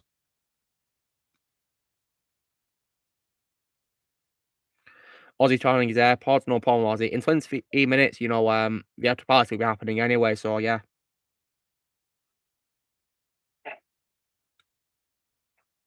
Is he at like Universal Studios? Yeah, he's at Universal Studios, yeah. Because today's of course his birthday, so he's spending, holiday there, yeah. Okay, that's nice. Yeah. My apologies for coughing. No, it's fine, yeah, don't worry about it. If you're ill, Daniel, yeah, also coughing as well. Totally fine, yeah. By the way, I tested COVID in case anyone's wondering. I'm not COVID at all. But you sadly got back off, haven't you, Daniel? Yeah, I got a sour throat right now. Thankfully, no COVID though, which is nice. Yeah. Oh, Lucky. Oh, Lucky's here. Oh, nice one. Hey, welcome, Lucky Nerd. What's up? Hello. So Daniel, then, if you want to share your thoughts on the Fabelmans, what would you say about it? As short as you can, of course, because you can't really talk long, can you? I can speak in short segments. So, I rate the Fabelmans a flat out 10 out of 10. And actually, there was an audience member in the theater that I was at that made me earn respect back for Seth Rogen. And let me explain this in two parts. So, in our real world society, Seth Rogen has this organization that helps people with Alzheimer's. And he currently has 3.4 million members of this Alzheimer's organization to help people with Alzheimer's get better. And in my theater, someone who actually did have Alzheimer's was there in the theater and wanted to see this movie because of what Seth Rogen's organization did for him. And so now knowing that Seth Rogen has helped millions of people, not just in the United States, but around the world, who have really threatening and horrible disease. That actually made me earn some respect back for Seth Rogen. But overall, what did I think of the movie? Yeah. My favorite performance will always be Batman and Prisoners, but it's an easy number 3. And I prefer Michelle Williams in Venom, but I thought she was much better in this movie than Halloween H2O, even though I love Halloween H2O. That's cool. And also, I'm really glad theaters. Yeah. And also, what was your opinion on the score by John Williams, Daniel? Fantastic as ever. Nothing else to say. That's cool, yeah. Yeah, and I'm asking because, this is rumoured to be his final Spielberg film he's doing music or isn't it? Sadly, so yeah, it's kind of like the end of an era, isn't it, really? Well, by the way, I guess I might as well say something. Yeah. I think that this movie, while I don't care for the Oscars anymore, I think this movie is going to be sweeping the Oscars for something like, I don't know, Lord of the Rings, Return of the King, as multiple Oscar wins for Best Acting, Editing, Sound Design, Music, Director, Best Picture. I think The Fabelmans is going to be in that category of Lord of the Rings, Return of the King, at least in my opinion. Wow, that's pretty cool. So yeah, that happened to me yesterday. I'm really glad it happened. Nice one. Yeah. Oh, by the way, I might as well mention this.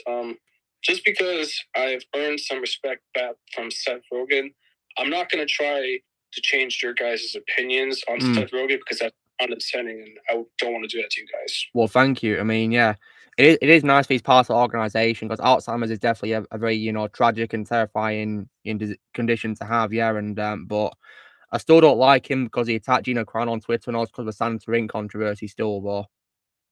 Oh yeah, Santa Inc. Fair enough. Yeah, because I don't condone him attacking people for that. Like that. It's not right. Oh no, I love the world's going dead version. Yeah. So, looking, there's a question from my daughter in the comments asking you if you still remember the theme of the Shredder from the 2003 Ninja Turtles show. Some of it. Yeah, I've not seen that show, so I can't comment on it. But yeah, it is the best Teenage Mutant Ninja Turtles series out there. Is it now? Probably the most liked in the fandom. Oh wow! Okay, I'll see. And animated wise, that's cool. Oh, what is up, Sup? I'm doing very well, thank you. Hope you are too. These are hard. Yeah. So, when it comes to the Fabelmans, Daniel, will it get a streaming service release eventually? Yeah, it's Universal is distributing that movie, so I'm pretty sure in the US it's going to be on Peacock after 3 months. And I think the same thing can be said for the English streaming service Sky you keep mentioning. So yeah, because Peacock's on it. Yeah, Peacock's on it. Yeah, so I imagine 3 months from now, or 2.5 months from now, it'll be on there. Yeah, that's cool. I still can watch it when it comes out. Yeah. Pretty much.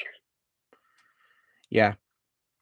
And when it comes to, Seth's role in this movie, Daniel, was it once again a dramatic role?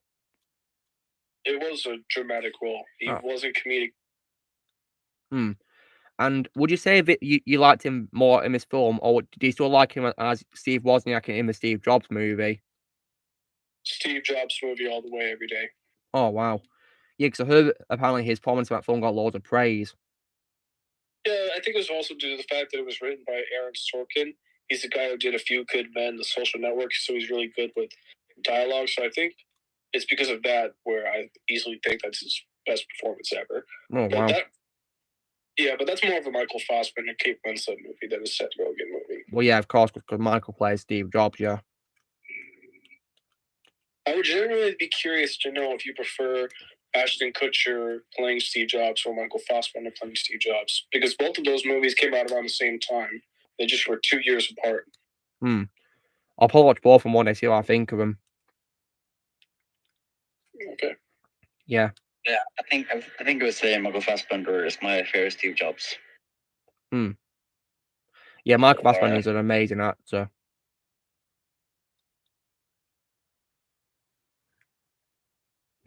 So I definitely, we'll check it out to see him as Steve Jobs. Yeah.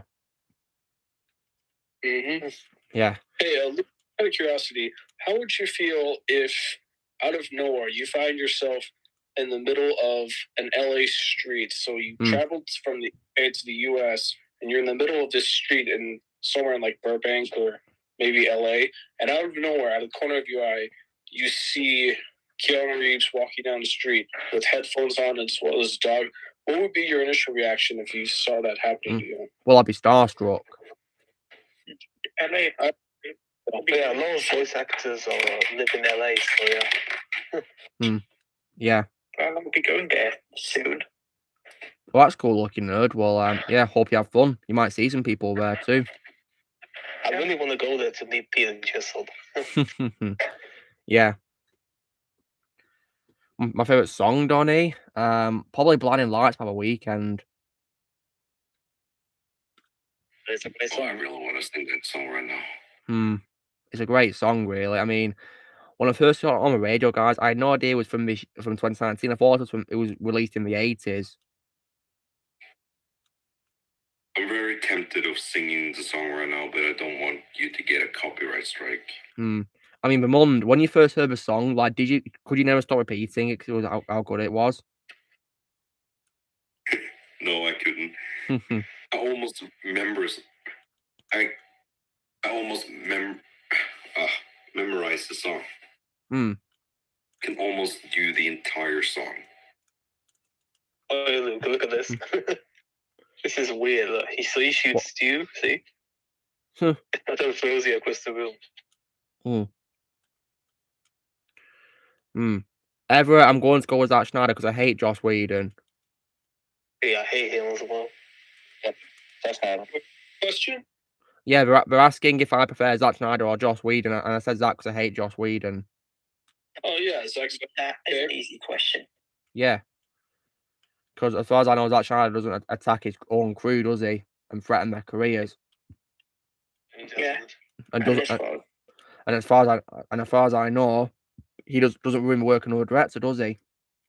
Yeah. And on top of that, I don't remember him attacking fans who disliked Dawn of Justice. So there. Yeah, exactly.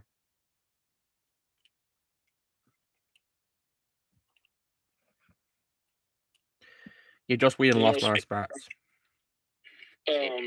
Speaking of favorite comedians of all time, if you had the opportunity to use a time machine to go back in time to when Robin was touring all across America to do at one of his comedic stages where he would just go wild, would you do that? Of course I would, yeah. That's nice. Yeah. Wouldn't miss Robin for the world at all. Yeah, I definitely love the opportunity, but sadly, of course, we haven't just got time travel yet, have we? No, also speaking of time travel, I have another question for Luke. If you were given the opportunity to travel back in time to the 1970s to either see Superman the movie or Star Wars or the original Godfather, which of those three would you choose to see time travel back to? Star Wars. That's nice. Star Wars. Still need to watch Superman, and I've never watched any of the Godfather films, so. Yeah. Well, I'd recommend them. You're definitely gonna love them. Yeah. Yeah. I mean, if they were available on a streaming server. But did you have HBO? HBO Max? Nope, I don't.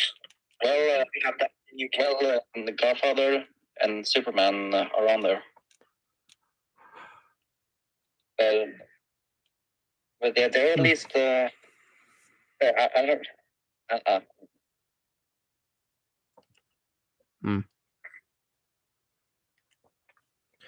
So, yeah, I'll be sure to check out other things in the future. The Fabelmans I'll definitely be watching when it comes out on Peacock. Absolutely. Just wait till it comes out on Blu-ray. Yeah. If I like it, I'll definitely get it on Blu-ray. And speaking of Spielberg, Daniel, I also got Empire of the Sun on Blu-ray as well today. That's nice. Yeah, which I think is one of Spielberg's underrated movies. Hey, were you at all surprised by how young-looking both Ben Stiller and John Malkovich were in that movie? Yeah, hard to believe, even, they look so young, yeah. I was definitely impressed with, Christian Bale, yeah. And I don't understand. Now, this is not a negative at all, but I don't understand how critics could rate this. No, not critics. The MPAA could rate Empire of the Sun rated PG because that movie tells the story of a young boy traveling across a nation while it's at war. I think it would more lend itself to like PG-13 or not PG, but that's not a negative or anything. I just always find it odd that Empire of the Sun is rated PG. Yeah. Yeah, but All Blaze is still here, yeah. Yeah, I'm still here. Yeah. So I think Empire of the Sun was an underrated movie. And Christian Bale, for considering he was 13 when the film came out, yeah, he really was a good actor for his age. Back then, he really was. And Daniel, you'll also be happy to know, speaking of Christian Bale, that tomorrow I'll be filming my video on why, in my opinion, American Psycho did not need a sequel. Yeah. But tomorrow, guys, stay tuned for my video saying why, in my opinion, Dumb and Dumber didn't need a sequel. Yeah, so that'll be going out tomorrow. But tomorrow I'll be filming my video on why American Psycho, in my opinion, didn't need a sequel. Yeah, the sequel to Dumb and Dumber is the only one I've seen. Well, Shadow, you're missing out. I'd recommend the first Dumb and Dumber. Absolutely hilarious. And Jim Carrey and Jeff Daniels are brilliant in it. Well, it is on HBO, so... Yeah, give it a watch. You won't regret it. Blaze, there's a question from Badal asking, which character do you think got the definitive voice actor in Mortal Kombat 11? He says Nightwolf. Yeah, I agree with Nightwolf. Yeah? I mean, I like the voices for Cassie Cage and Jackie Briggs in the game, too. I even thought Cassie Cage was funny in MK11 as well. I didn't like the voice actor for Rain in MK11. Me neither. I prefer Andrew Bourne in MKX. Yeah. Ozzy's battle was nice. So Ozzy, in case you're wondering, I'll just talk. Remember that tomorrow my video where I say why, in my opinion, Dumb and Dumber didn't need a sequel is going to be coming out tomorrow. The film thing? I don't know. So yeah, in my opinion, it did not need a sequel, and that'll be going out tomorrow. I'll of course also be filming my video talking about why, in my opinion, American Psycho didn't need a sequel.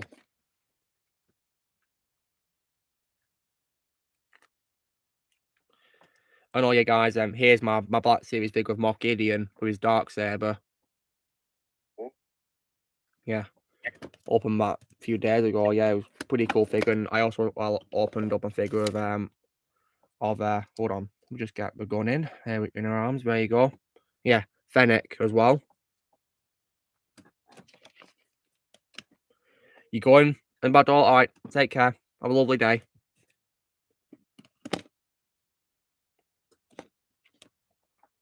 So we've got 7 minutes left to stream, guys. Wow, we're going pretty fast, hasn't it? It's been fun, though. Yeah. Fun.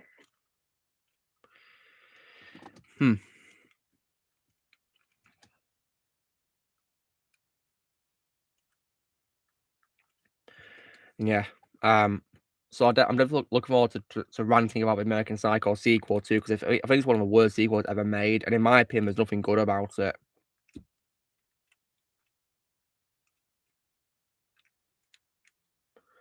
That'll be fun to rant about. It's also an example of one of those bad films, guys, where in my opinion, the music doesn't save it. The music choice, in my opinion, is terrible for a sequel. Hey, just out of curiosity, what is your guys' thoughts on, well, at least in the United States, I don't know how much it costs over in Europe, but if you pay $8.99 a month on this specific thing on Twitter, you can get instantly verified. What are your guys' thoughts on that? Well, I don't really plan to get verified anytime soon, so I don't really care.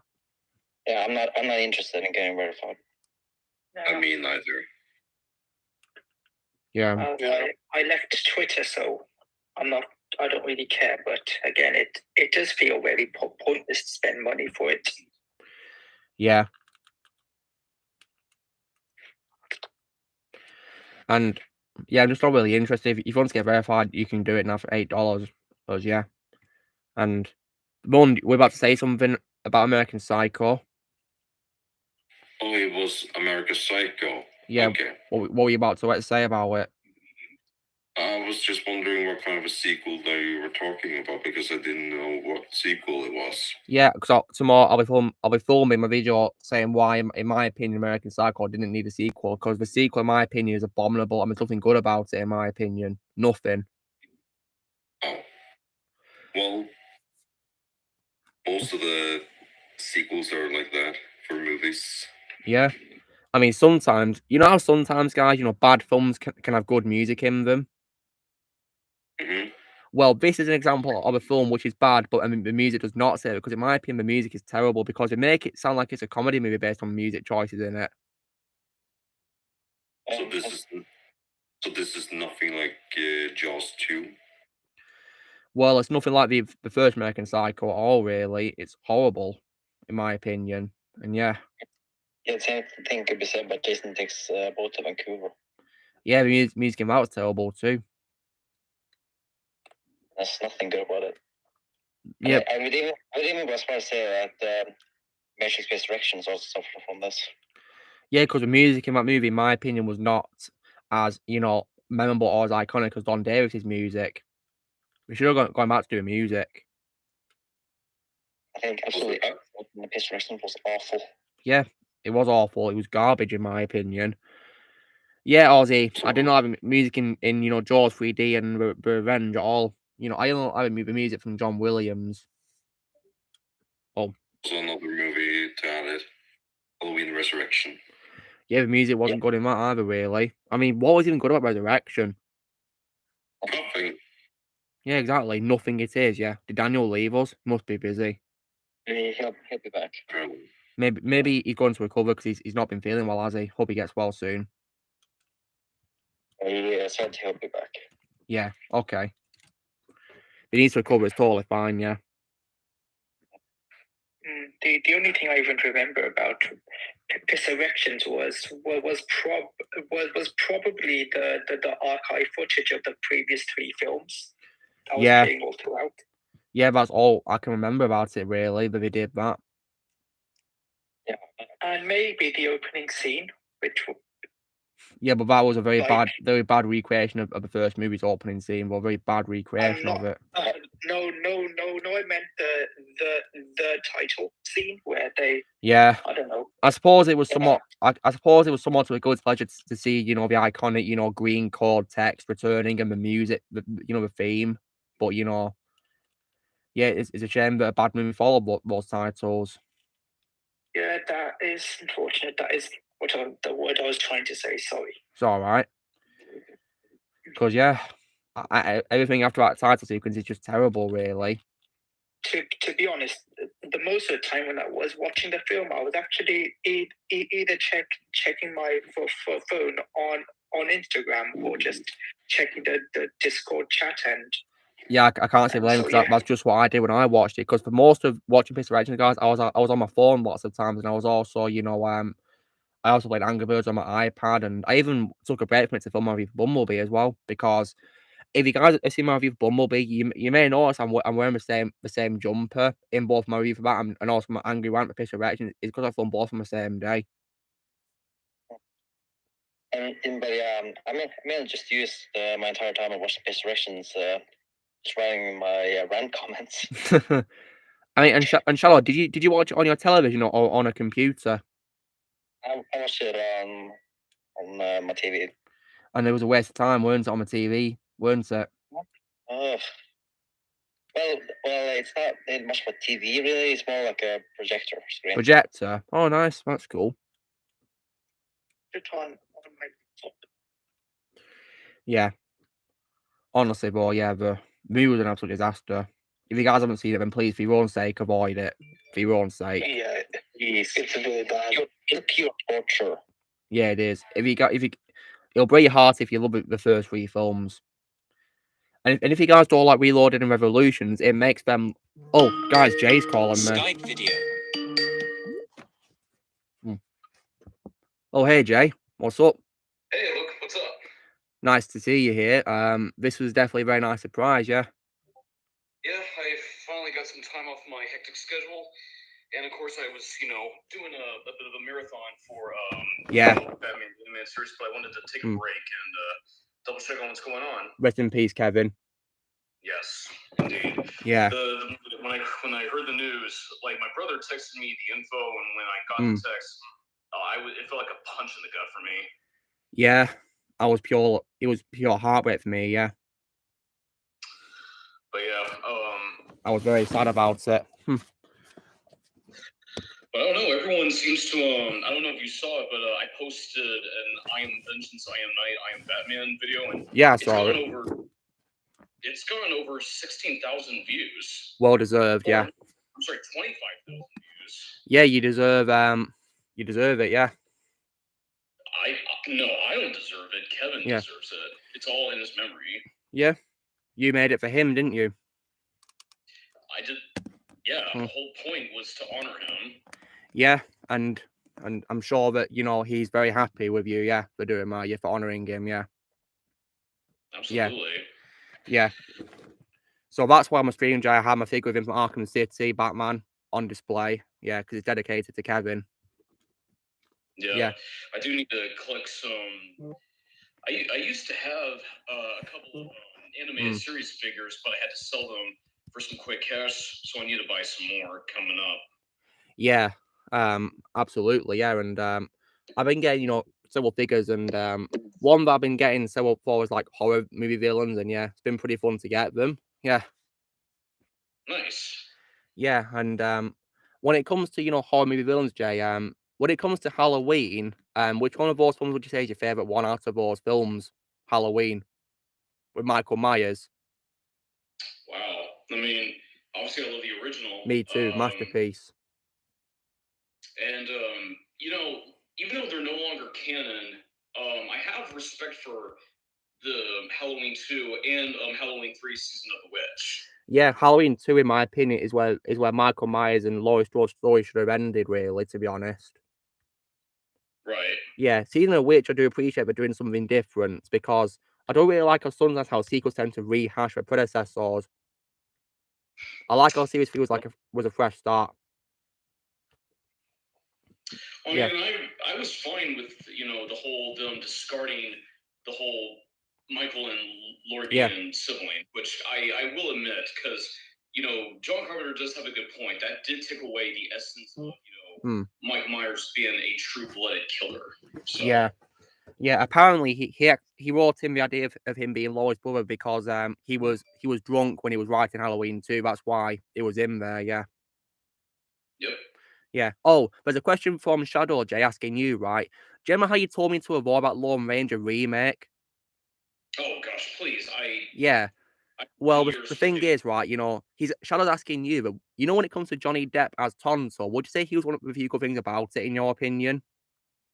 I have mixed opinions about his performance in that film. I mean, I'm sure he did the best he could with what he was given. Of course, yeah. Enough. But I refuse to watch that movie because it. Oh my gosh! Did anyone not forget that today is the day that Stan Lee died? Yeah, I mentioned on my stream earlier that today it's 4 years, isn't it?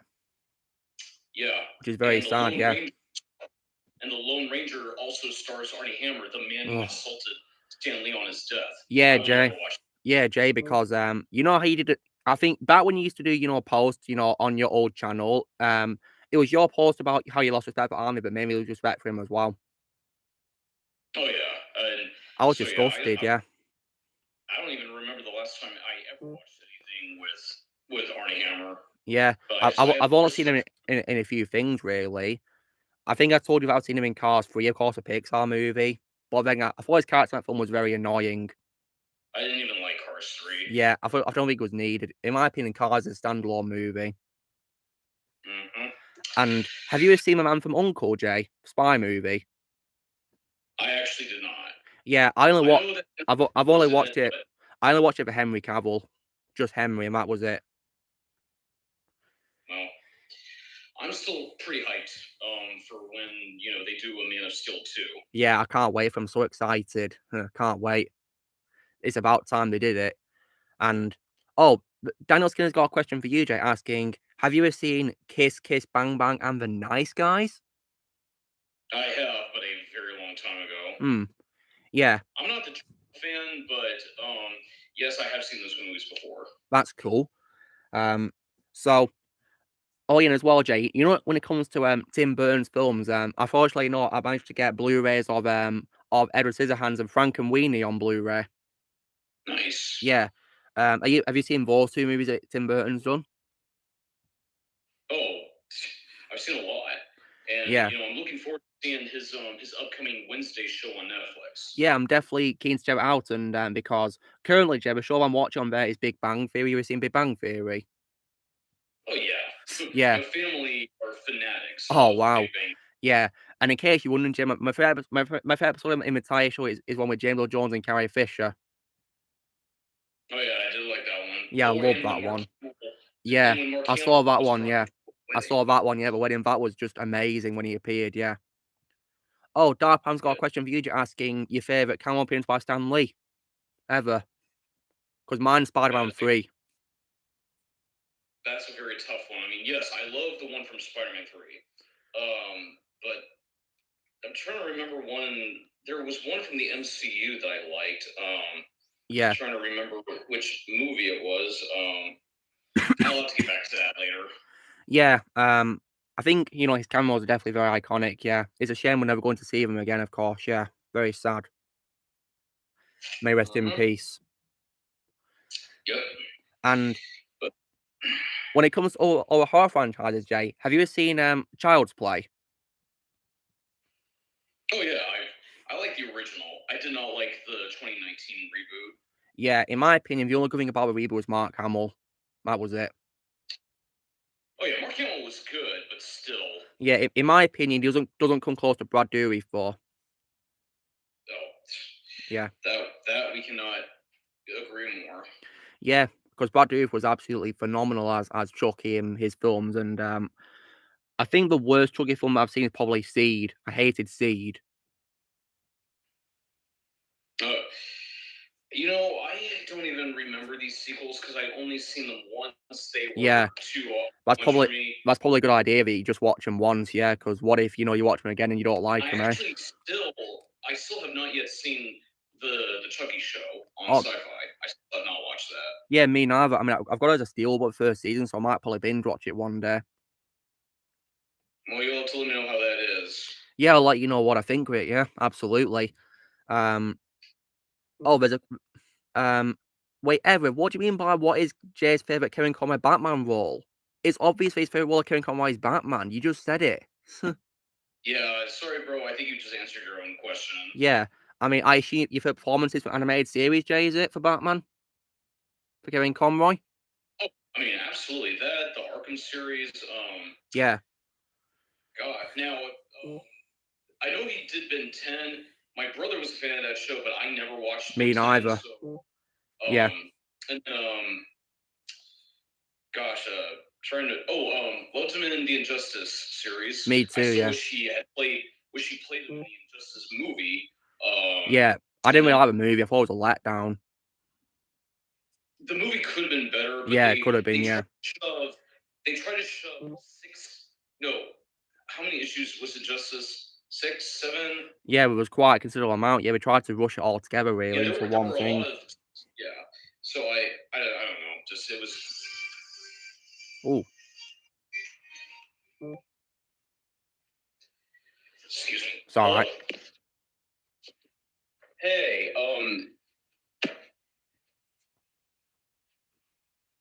No. She's coming home later. Can I Okay, well, how about this?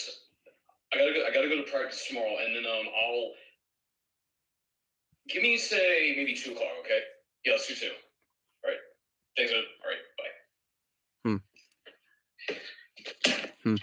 Sorry about that. No worries. Yeah, I don't call you, Jay. It's totally fine. Yeah, no problem. Yeah, welcome to my life. I don't Yeah. get any rest. Yeah, I can relate to you. Yeah. I gotta go to music practice in the morning, and then I Oh, gotta music meet practice. up with a guy for lunch. So Oh wow. Yeah. My life is quite similar. I get calls too. Yeah, and every Saturday, Jay, you know, today I usually tend to go into a local city for shopping. So yeah, it's pretty busy for me. well, Yeah. still. Oh, there's a question from the guest man Shield asking you, Jay, if you've seen the Hellraiser movies. Oh gosh, no! I never got into those movies. I've only seen the original. And I actually still don't intend to watch the reboot that's coming. Yeah, and I've heard not really good things about it really either. So yeah, so your life I is. think that let's just say the new Halloween movies have really done a terrible job at trying to, Yeah. trying to have other famous horror movies become rebooted. Like they tried to do it with Leatherface. That was a bad movie. Yeah, I And now hated they're the trying to do new it with one. Yeah. Oh, Yeah. I'm sorry. They did it with Child's Play, Leatherface, and now Hellraiser. Yeah. So you've seen Leatherface, have you, Jay? The movie Leatherface. Yep. That's I cool. unfortunately saw it, and I regret it. Yeah, and I can confirm that. Have you seen the Next Generation TCM movie with Leatherface? The Next Generation. No, I have no intention to. Please don't, because that's actually the worst movie I've ever seen in my life. I bet it would. Yeah, and did you ever say what your worst one was you've seen in your life, Jay? If I can remember the movies, any of the sequels really, but yeah.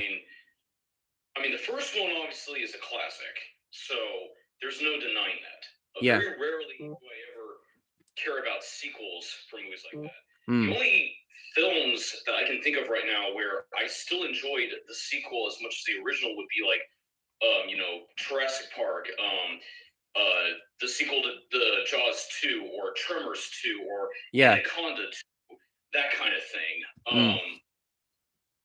Because that's like, sure, some of them are corny, but they still are fun to watch. They don't try to ruin the legacy of their franchise, unlike the sequels that followed. Yeah. But yeah. Oh, there's a question for Daniel Skinner asking, are you interested to watch Spielberg's new film called The Fabelmans? I don't even know what that is, and truthfully, I don't know. I'm very picky with movies that I choose to go see in the theater. Yeah, the other one I've seen this year is Black Adam. I'm worried that they're going to be very woke. That's my problem. Yeah, I can understand that. Yeah.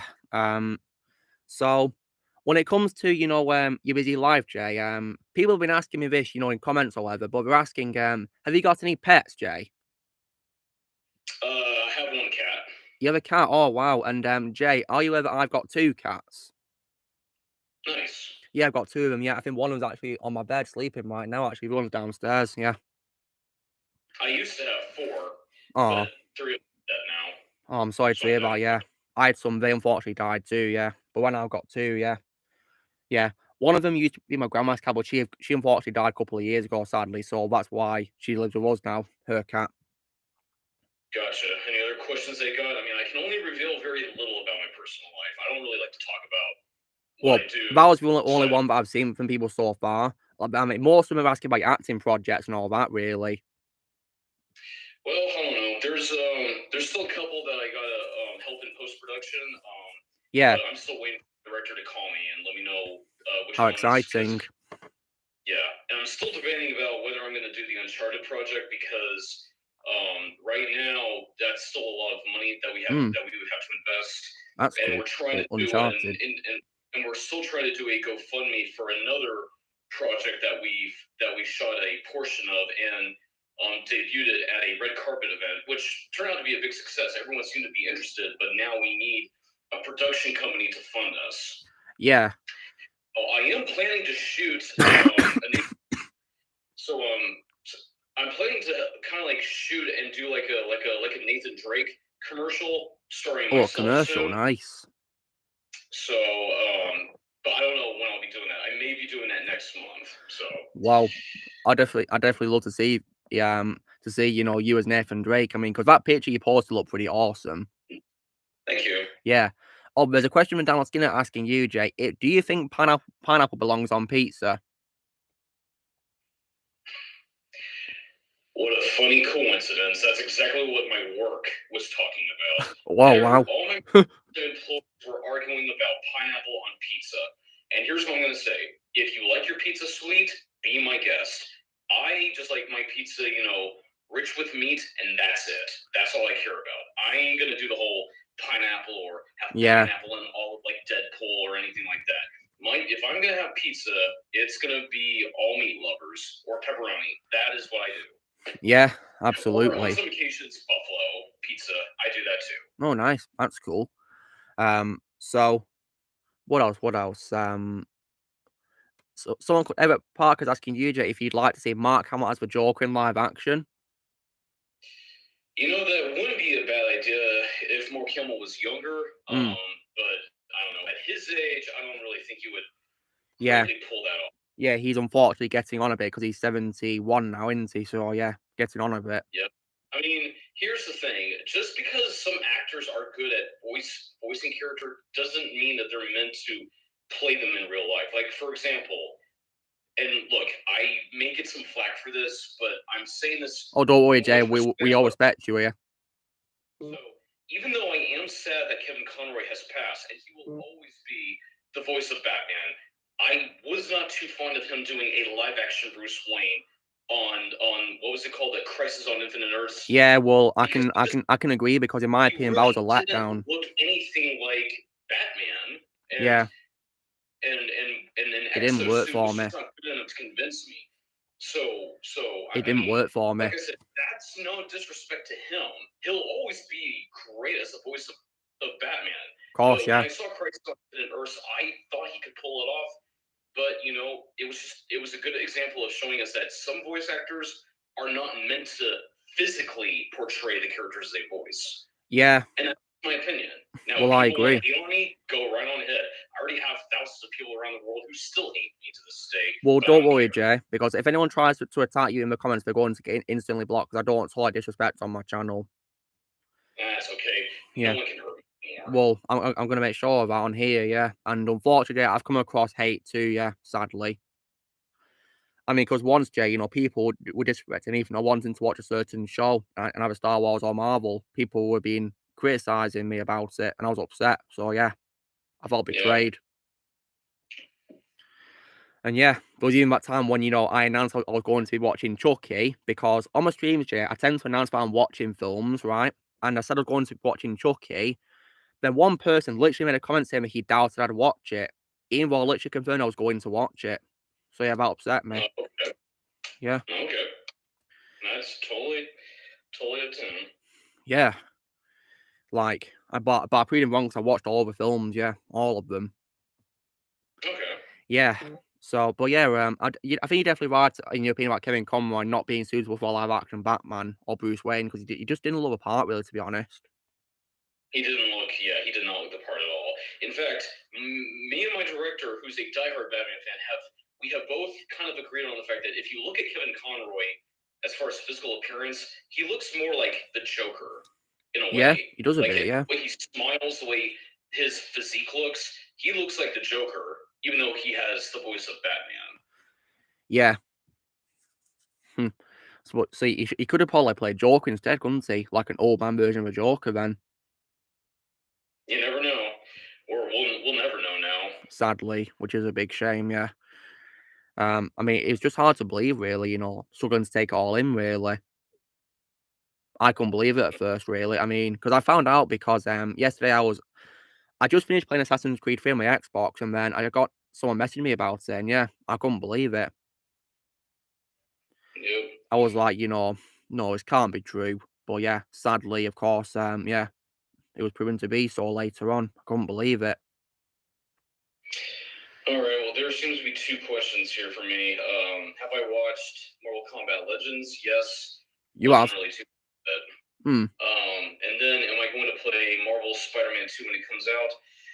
Not sure yet, because I'm already disappointed with how they remade Peter's face in the first Yeah, game. Sam, I hated that. Like Tom Holland, and I'm like, I did not appreciate that at all. Me neither. That killed it for me. Yeah, that's why I'm not looking forward to playing Miles Morales for that reason, because in that he's going to have the new face, even though it's a PS4 version that I'm playing. Yeah, I did not like the Miles Morales spinoff. Yeah, I heard that apparently it was too short, according to some people.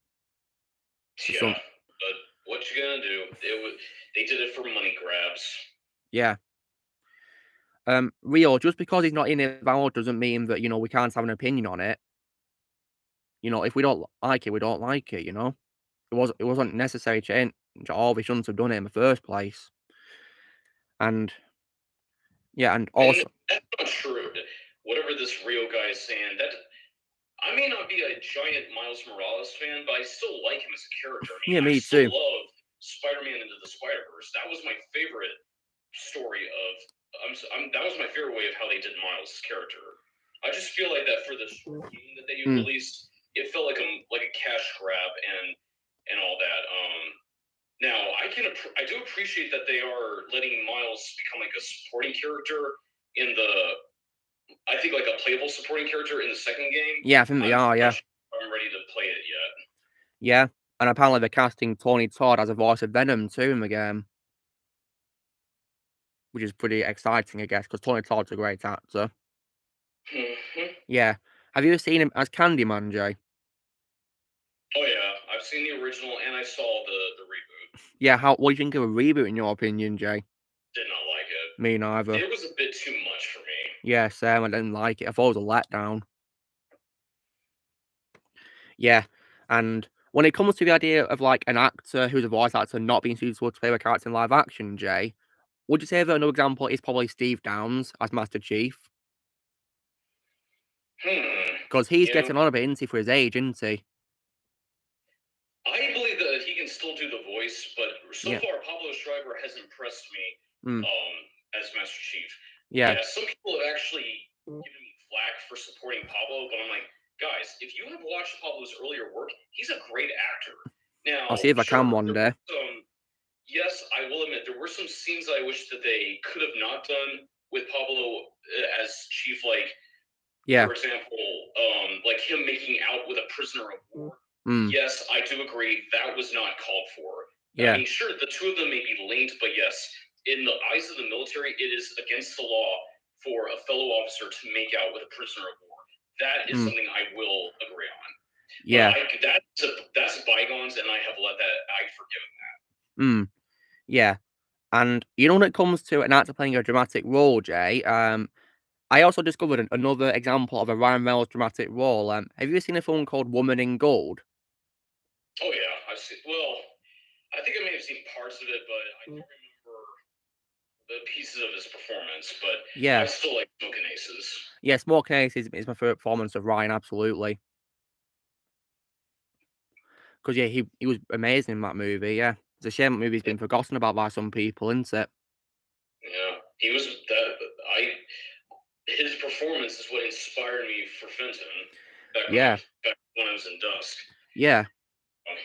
It's a pretty cool coincidence, yeah, because when I first watched it for the first time and I saw Ryan as Agent Mesner, I was thinking, you know, watching it, you know, this guy reminds me a lot of Fenton for some reason. I don't know why, but he reminds me of him. And yeah, then you told me that he's the inspiration to play Fenton, wasn't he? Yep. You know, that was back then during a time when Ryan Reynolds was definitely one of my favorite actors, and he was like my what would you call? Yeah, I guess I would say inspiration to become, you know, to get into acting. Yeah. Now I don't follow Ryan Reynolds that much anymore, but yeah. But back then, back in the early 2000s, I was a diehard fan of Ryan Reynolds. Yeah. I can definitely understand that, yeah. And I also, of course, saw Fireflies in the Garden too. I don't understand why that film got negativity, because I love Fireflies in the Garden. Oh, you finally saw it? Yeah, I did. Yeah, I thought it was great. Yeah. And if you noticed on my, if you saw my community post I've been doing, Jay, for people like Ryan and also you and Grufford, I've included pictures of their characters in them. Absolutely. Yeah. Well, what time is it now? So, It's nearly 25 past 11 for me. Goodness me. Huh. really, it's Yeah. only past 6 for me, but I gotta run a couple of errands and then I gotta get to bed early for practice. So, Well, good luck with your practice, Jay. Hope it goes well for you. thank you. You should probably get some sleep, man. Yeah. You've been awake for too long. Well, the thing about me, Jay, is I'm kind of like, shall I say, a night owl because I tend to stay up quite late. Really, it's just in my nature. Really, I mean, do you know what the latest time I've been to bed to is? Take it from a guy that used to be a night owl, and in some ways I can still be at times. Try not to let it get to you. Yeah, I try to sometimes. Really, I mean, when I've got to get up early, I do make sure I have a good body clock for it. But I mean, I'm not kidding. The latest time I stayed up to is usually 4 a.m. You know that? Yeah. But yeah, it was definitely an amazing surprise to have you on here, Jay. And yeah, it's really cool. It's actually the second consecutive time you've been on for a chat after the last one, yeah. Yeah, well, I guess I could say my schedule's starting to kind of loosen up a little bit, but once the holidays kick in, I'm going to be back at it again. So I'm trying to enjoy the little freedom I got before we get back to it. So are you going to be working during holidays? Oh yeah. Oh well, hope it goes well for you. I can't even take a vacation during the holiday. Oh well, I hope you life goes well for you in that time. Yeah. Appreciate it. Yeah. All right. Well, Luke and everybody else, it was good talking to you all. And it was a pleasure. Yeah. Hopefully. Yeah. Come back sooner than later. Yeah. Yeah. Here's Jay, everyone. Yeah. It's been a pleasure to talk to you as an amazing surprise, Jay. Surprise is trouble, a welcome one. Take care, everybody. Yeah. You take care, Jay. May the force be with you always. Yeah. You too, buddy. Yeah. Take care. Have a lovely day.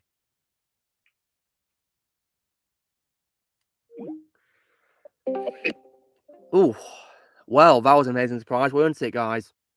Yeah. Well, that's pretty much end of stream. So yeah, that was very fun, weren't it? Yeah. Okay, guys. So that is pretty much end of stream. It was definitely an amazing surprise to talk to Jay in extended stream. Yeah. Yeah, 26 more minutes. Yeah, sorry guys, got a bad cough. All right. So drill, guys. Be sure to give this video a like. Also videos or comments what you guys thought of tonight's stream in the comments below, and hope you guys enjoyed it. Please go subscribe to the special guest who came on as well. Please go give them some support. Links in the description below. Also, be sure to join Team Bamba Press and subscribe in the future. If you'd like to be a member, you can join me, peace out, or in the description, and we will see you all later. All right, take care, guys. See ya.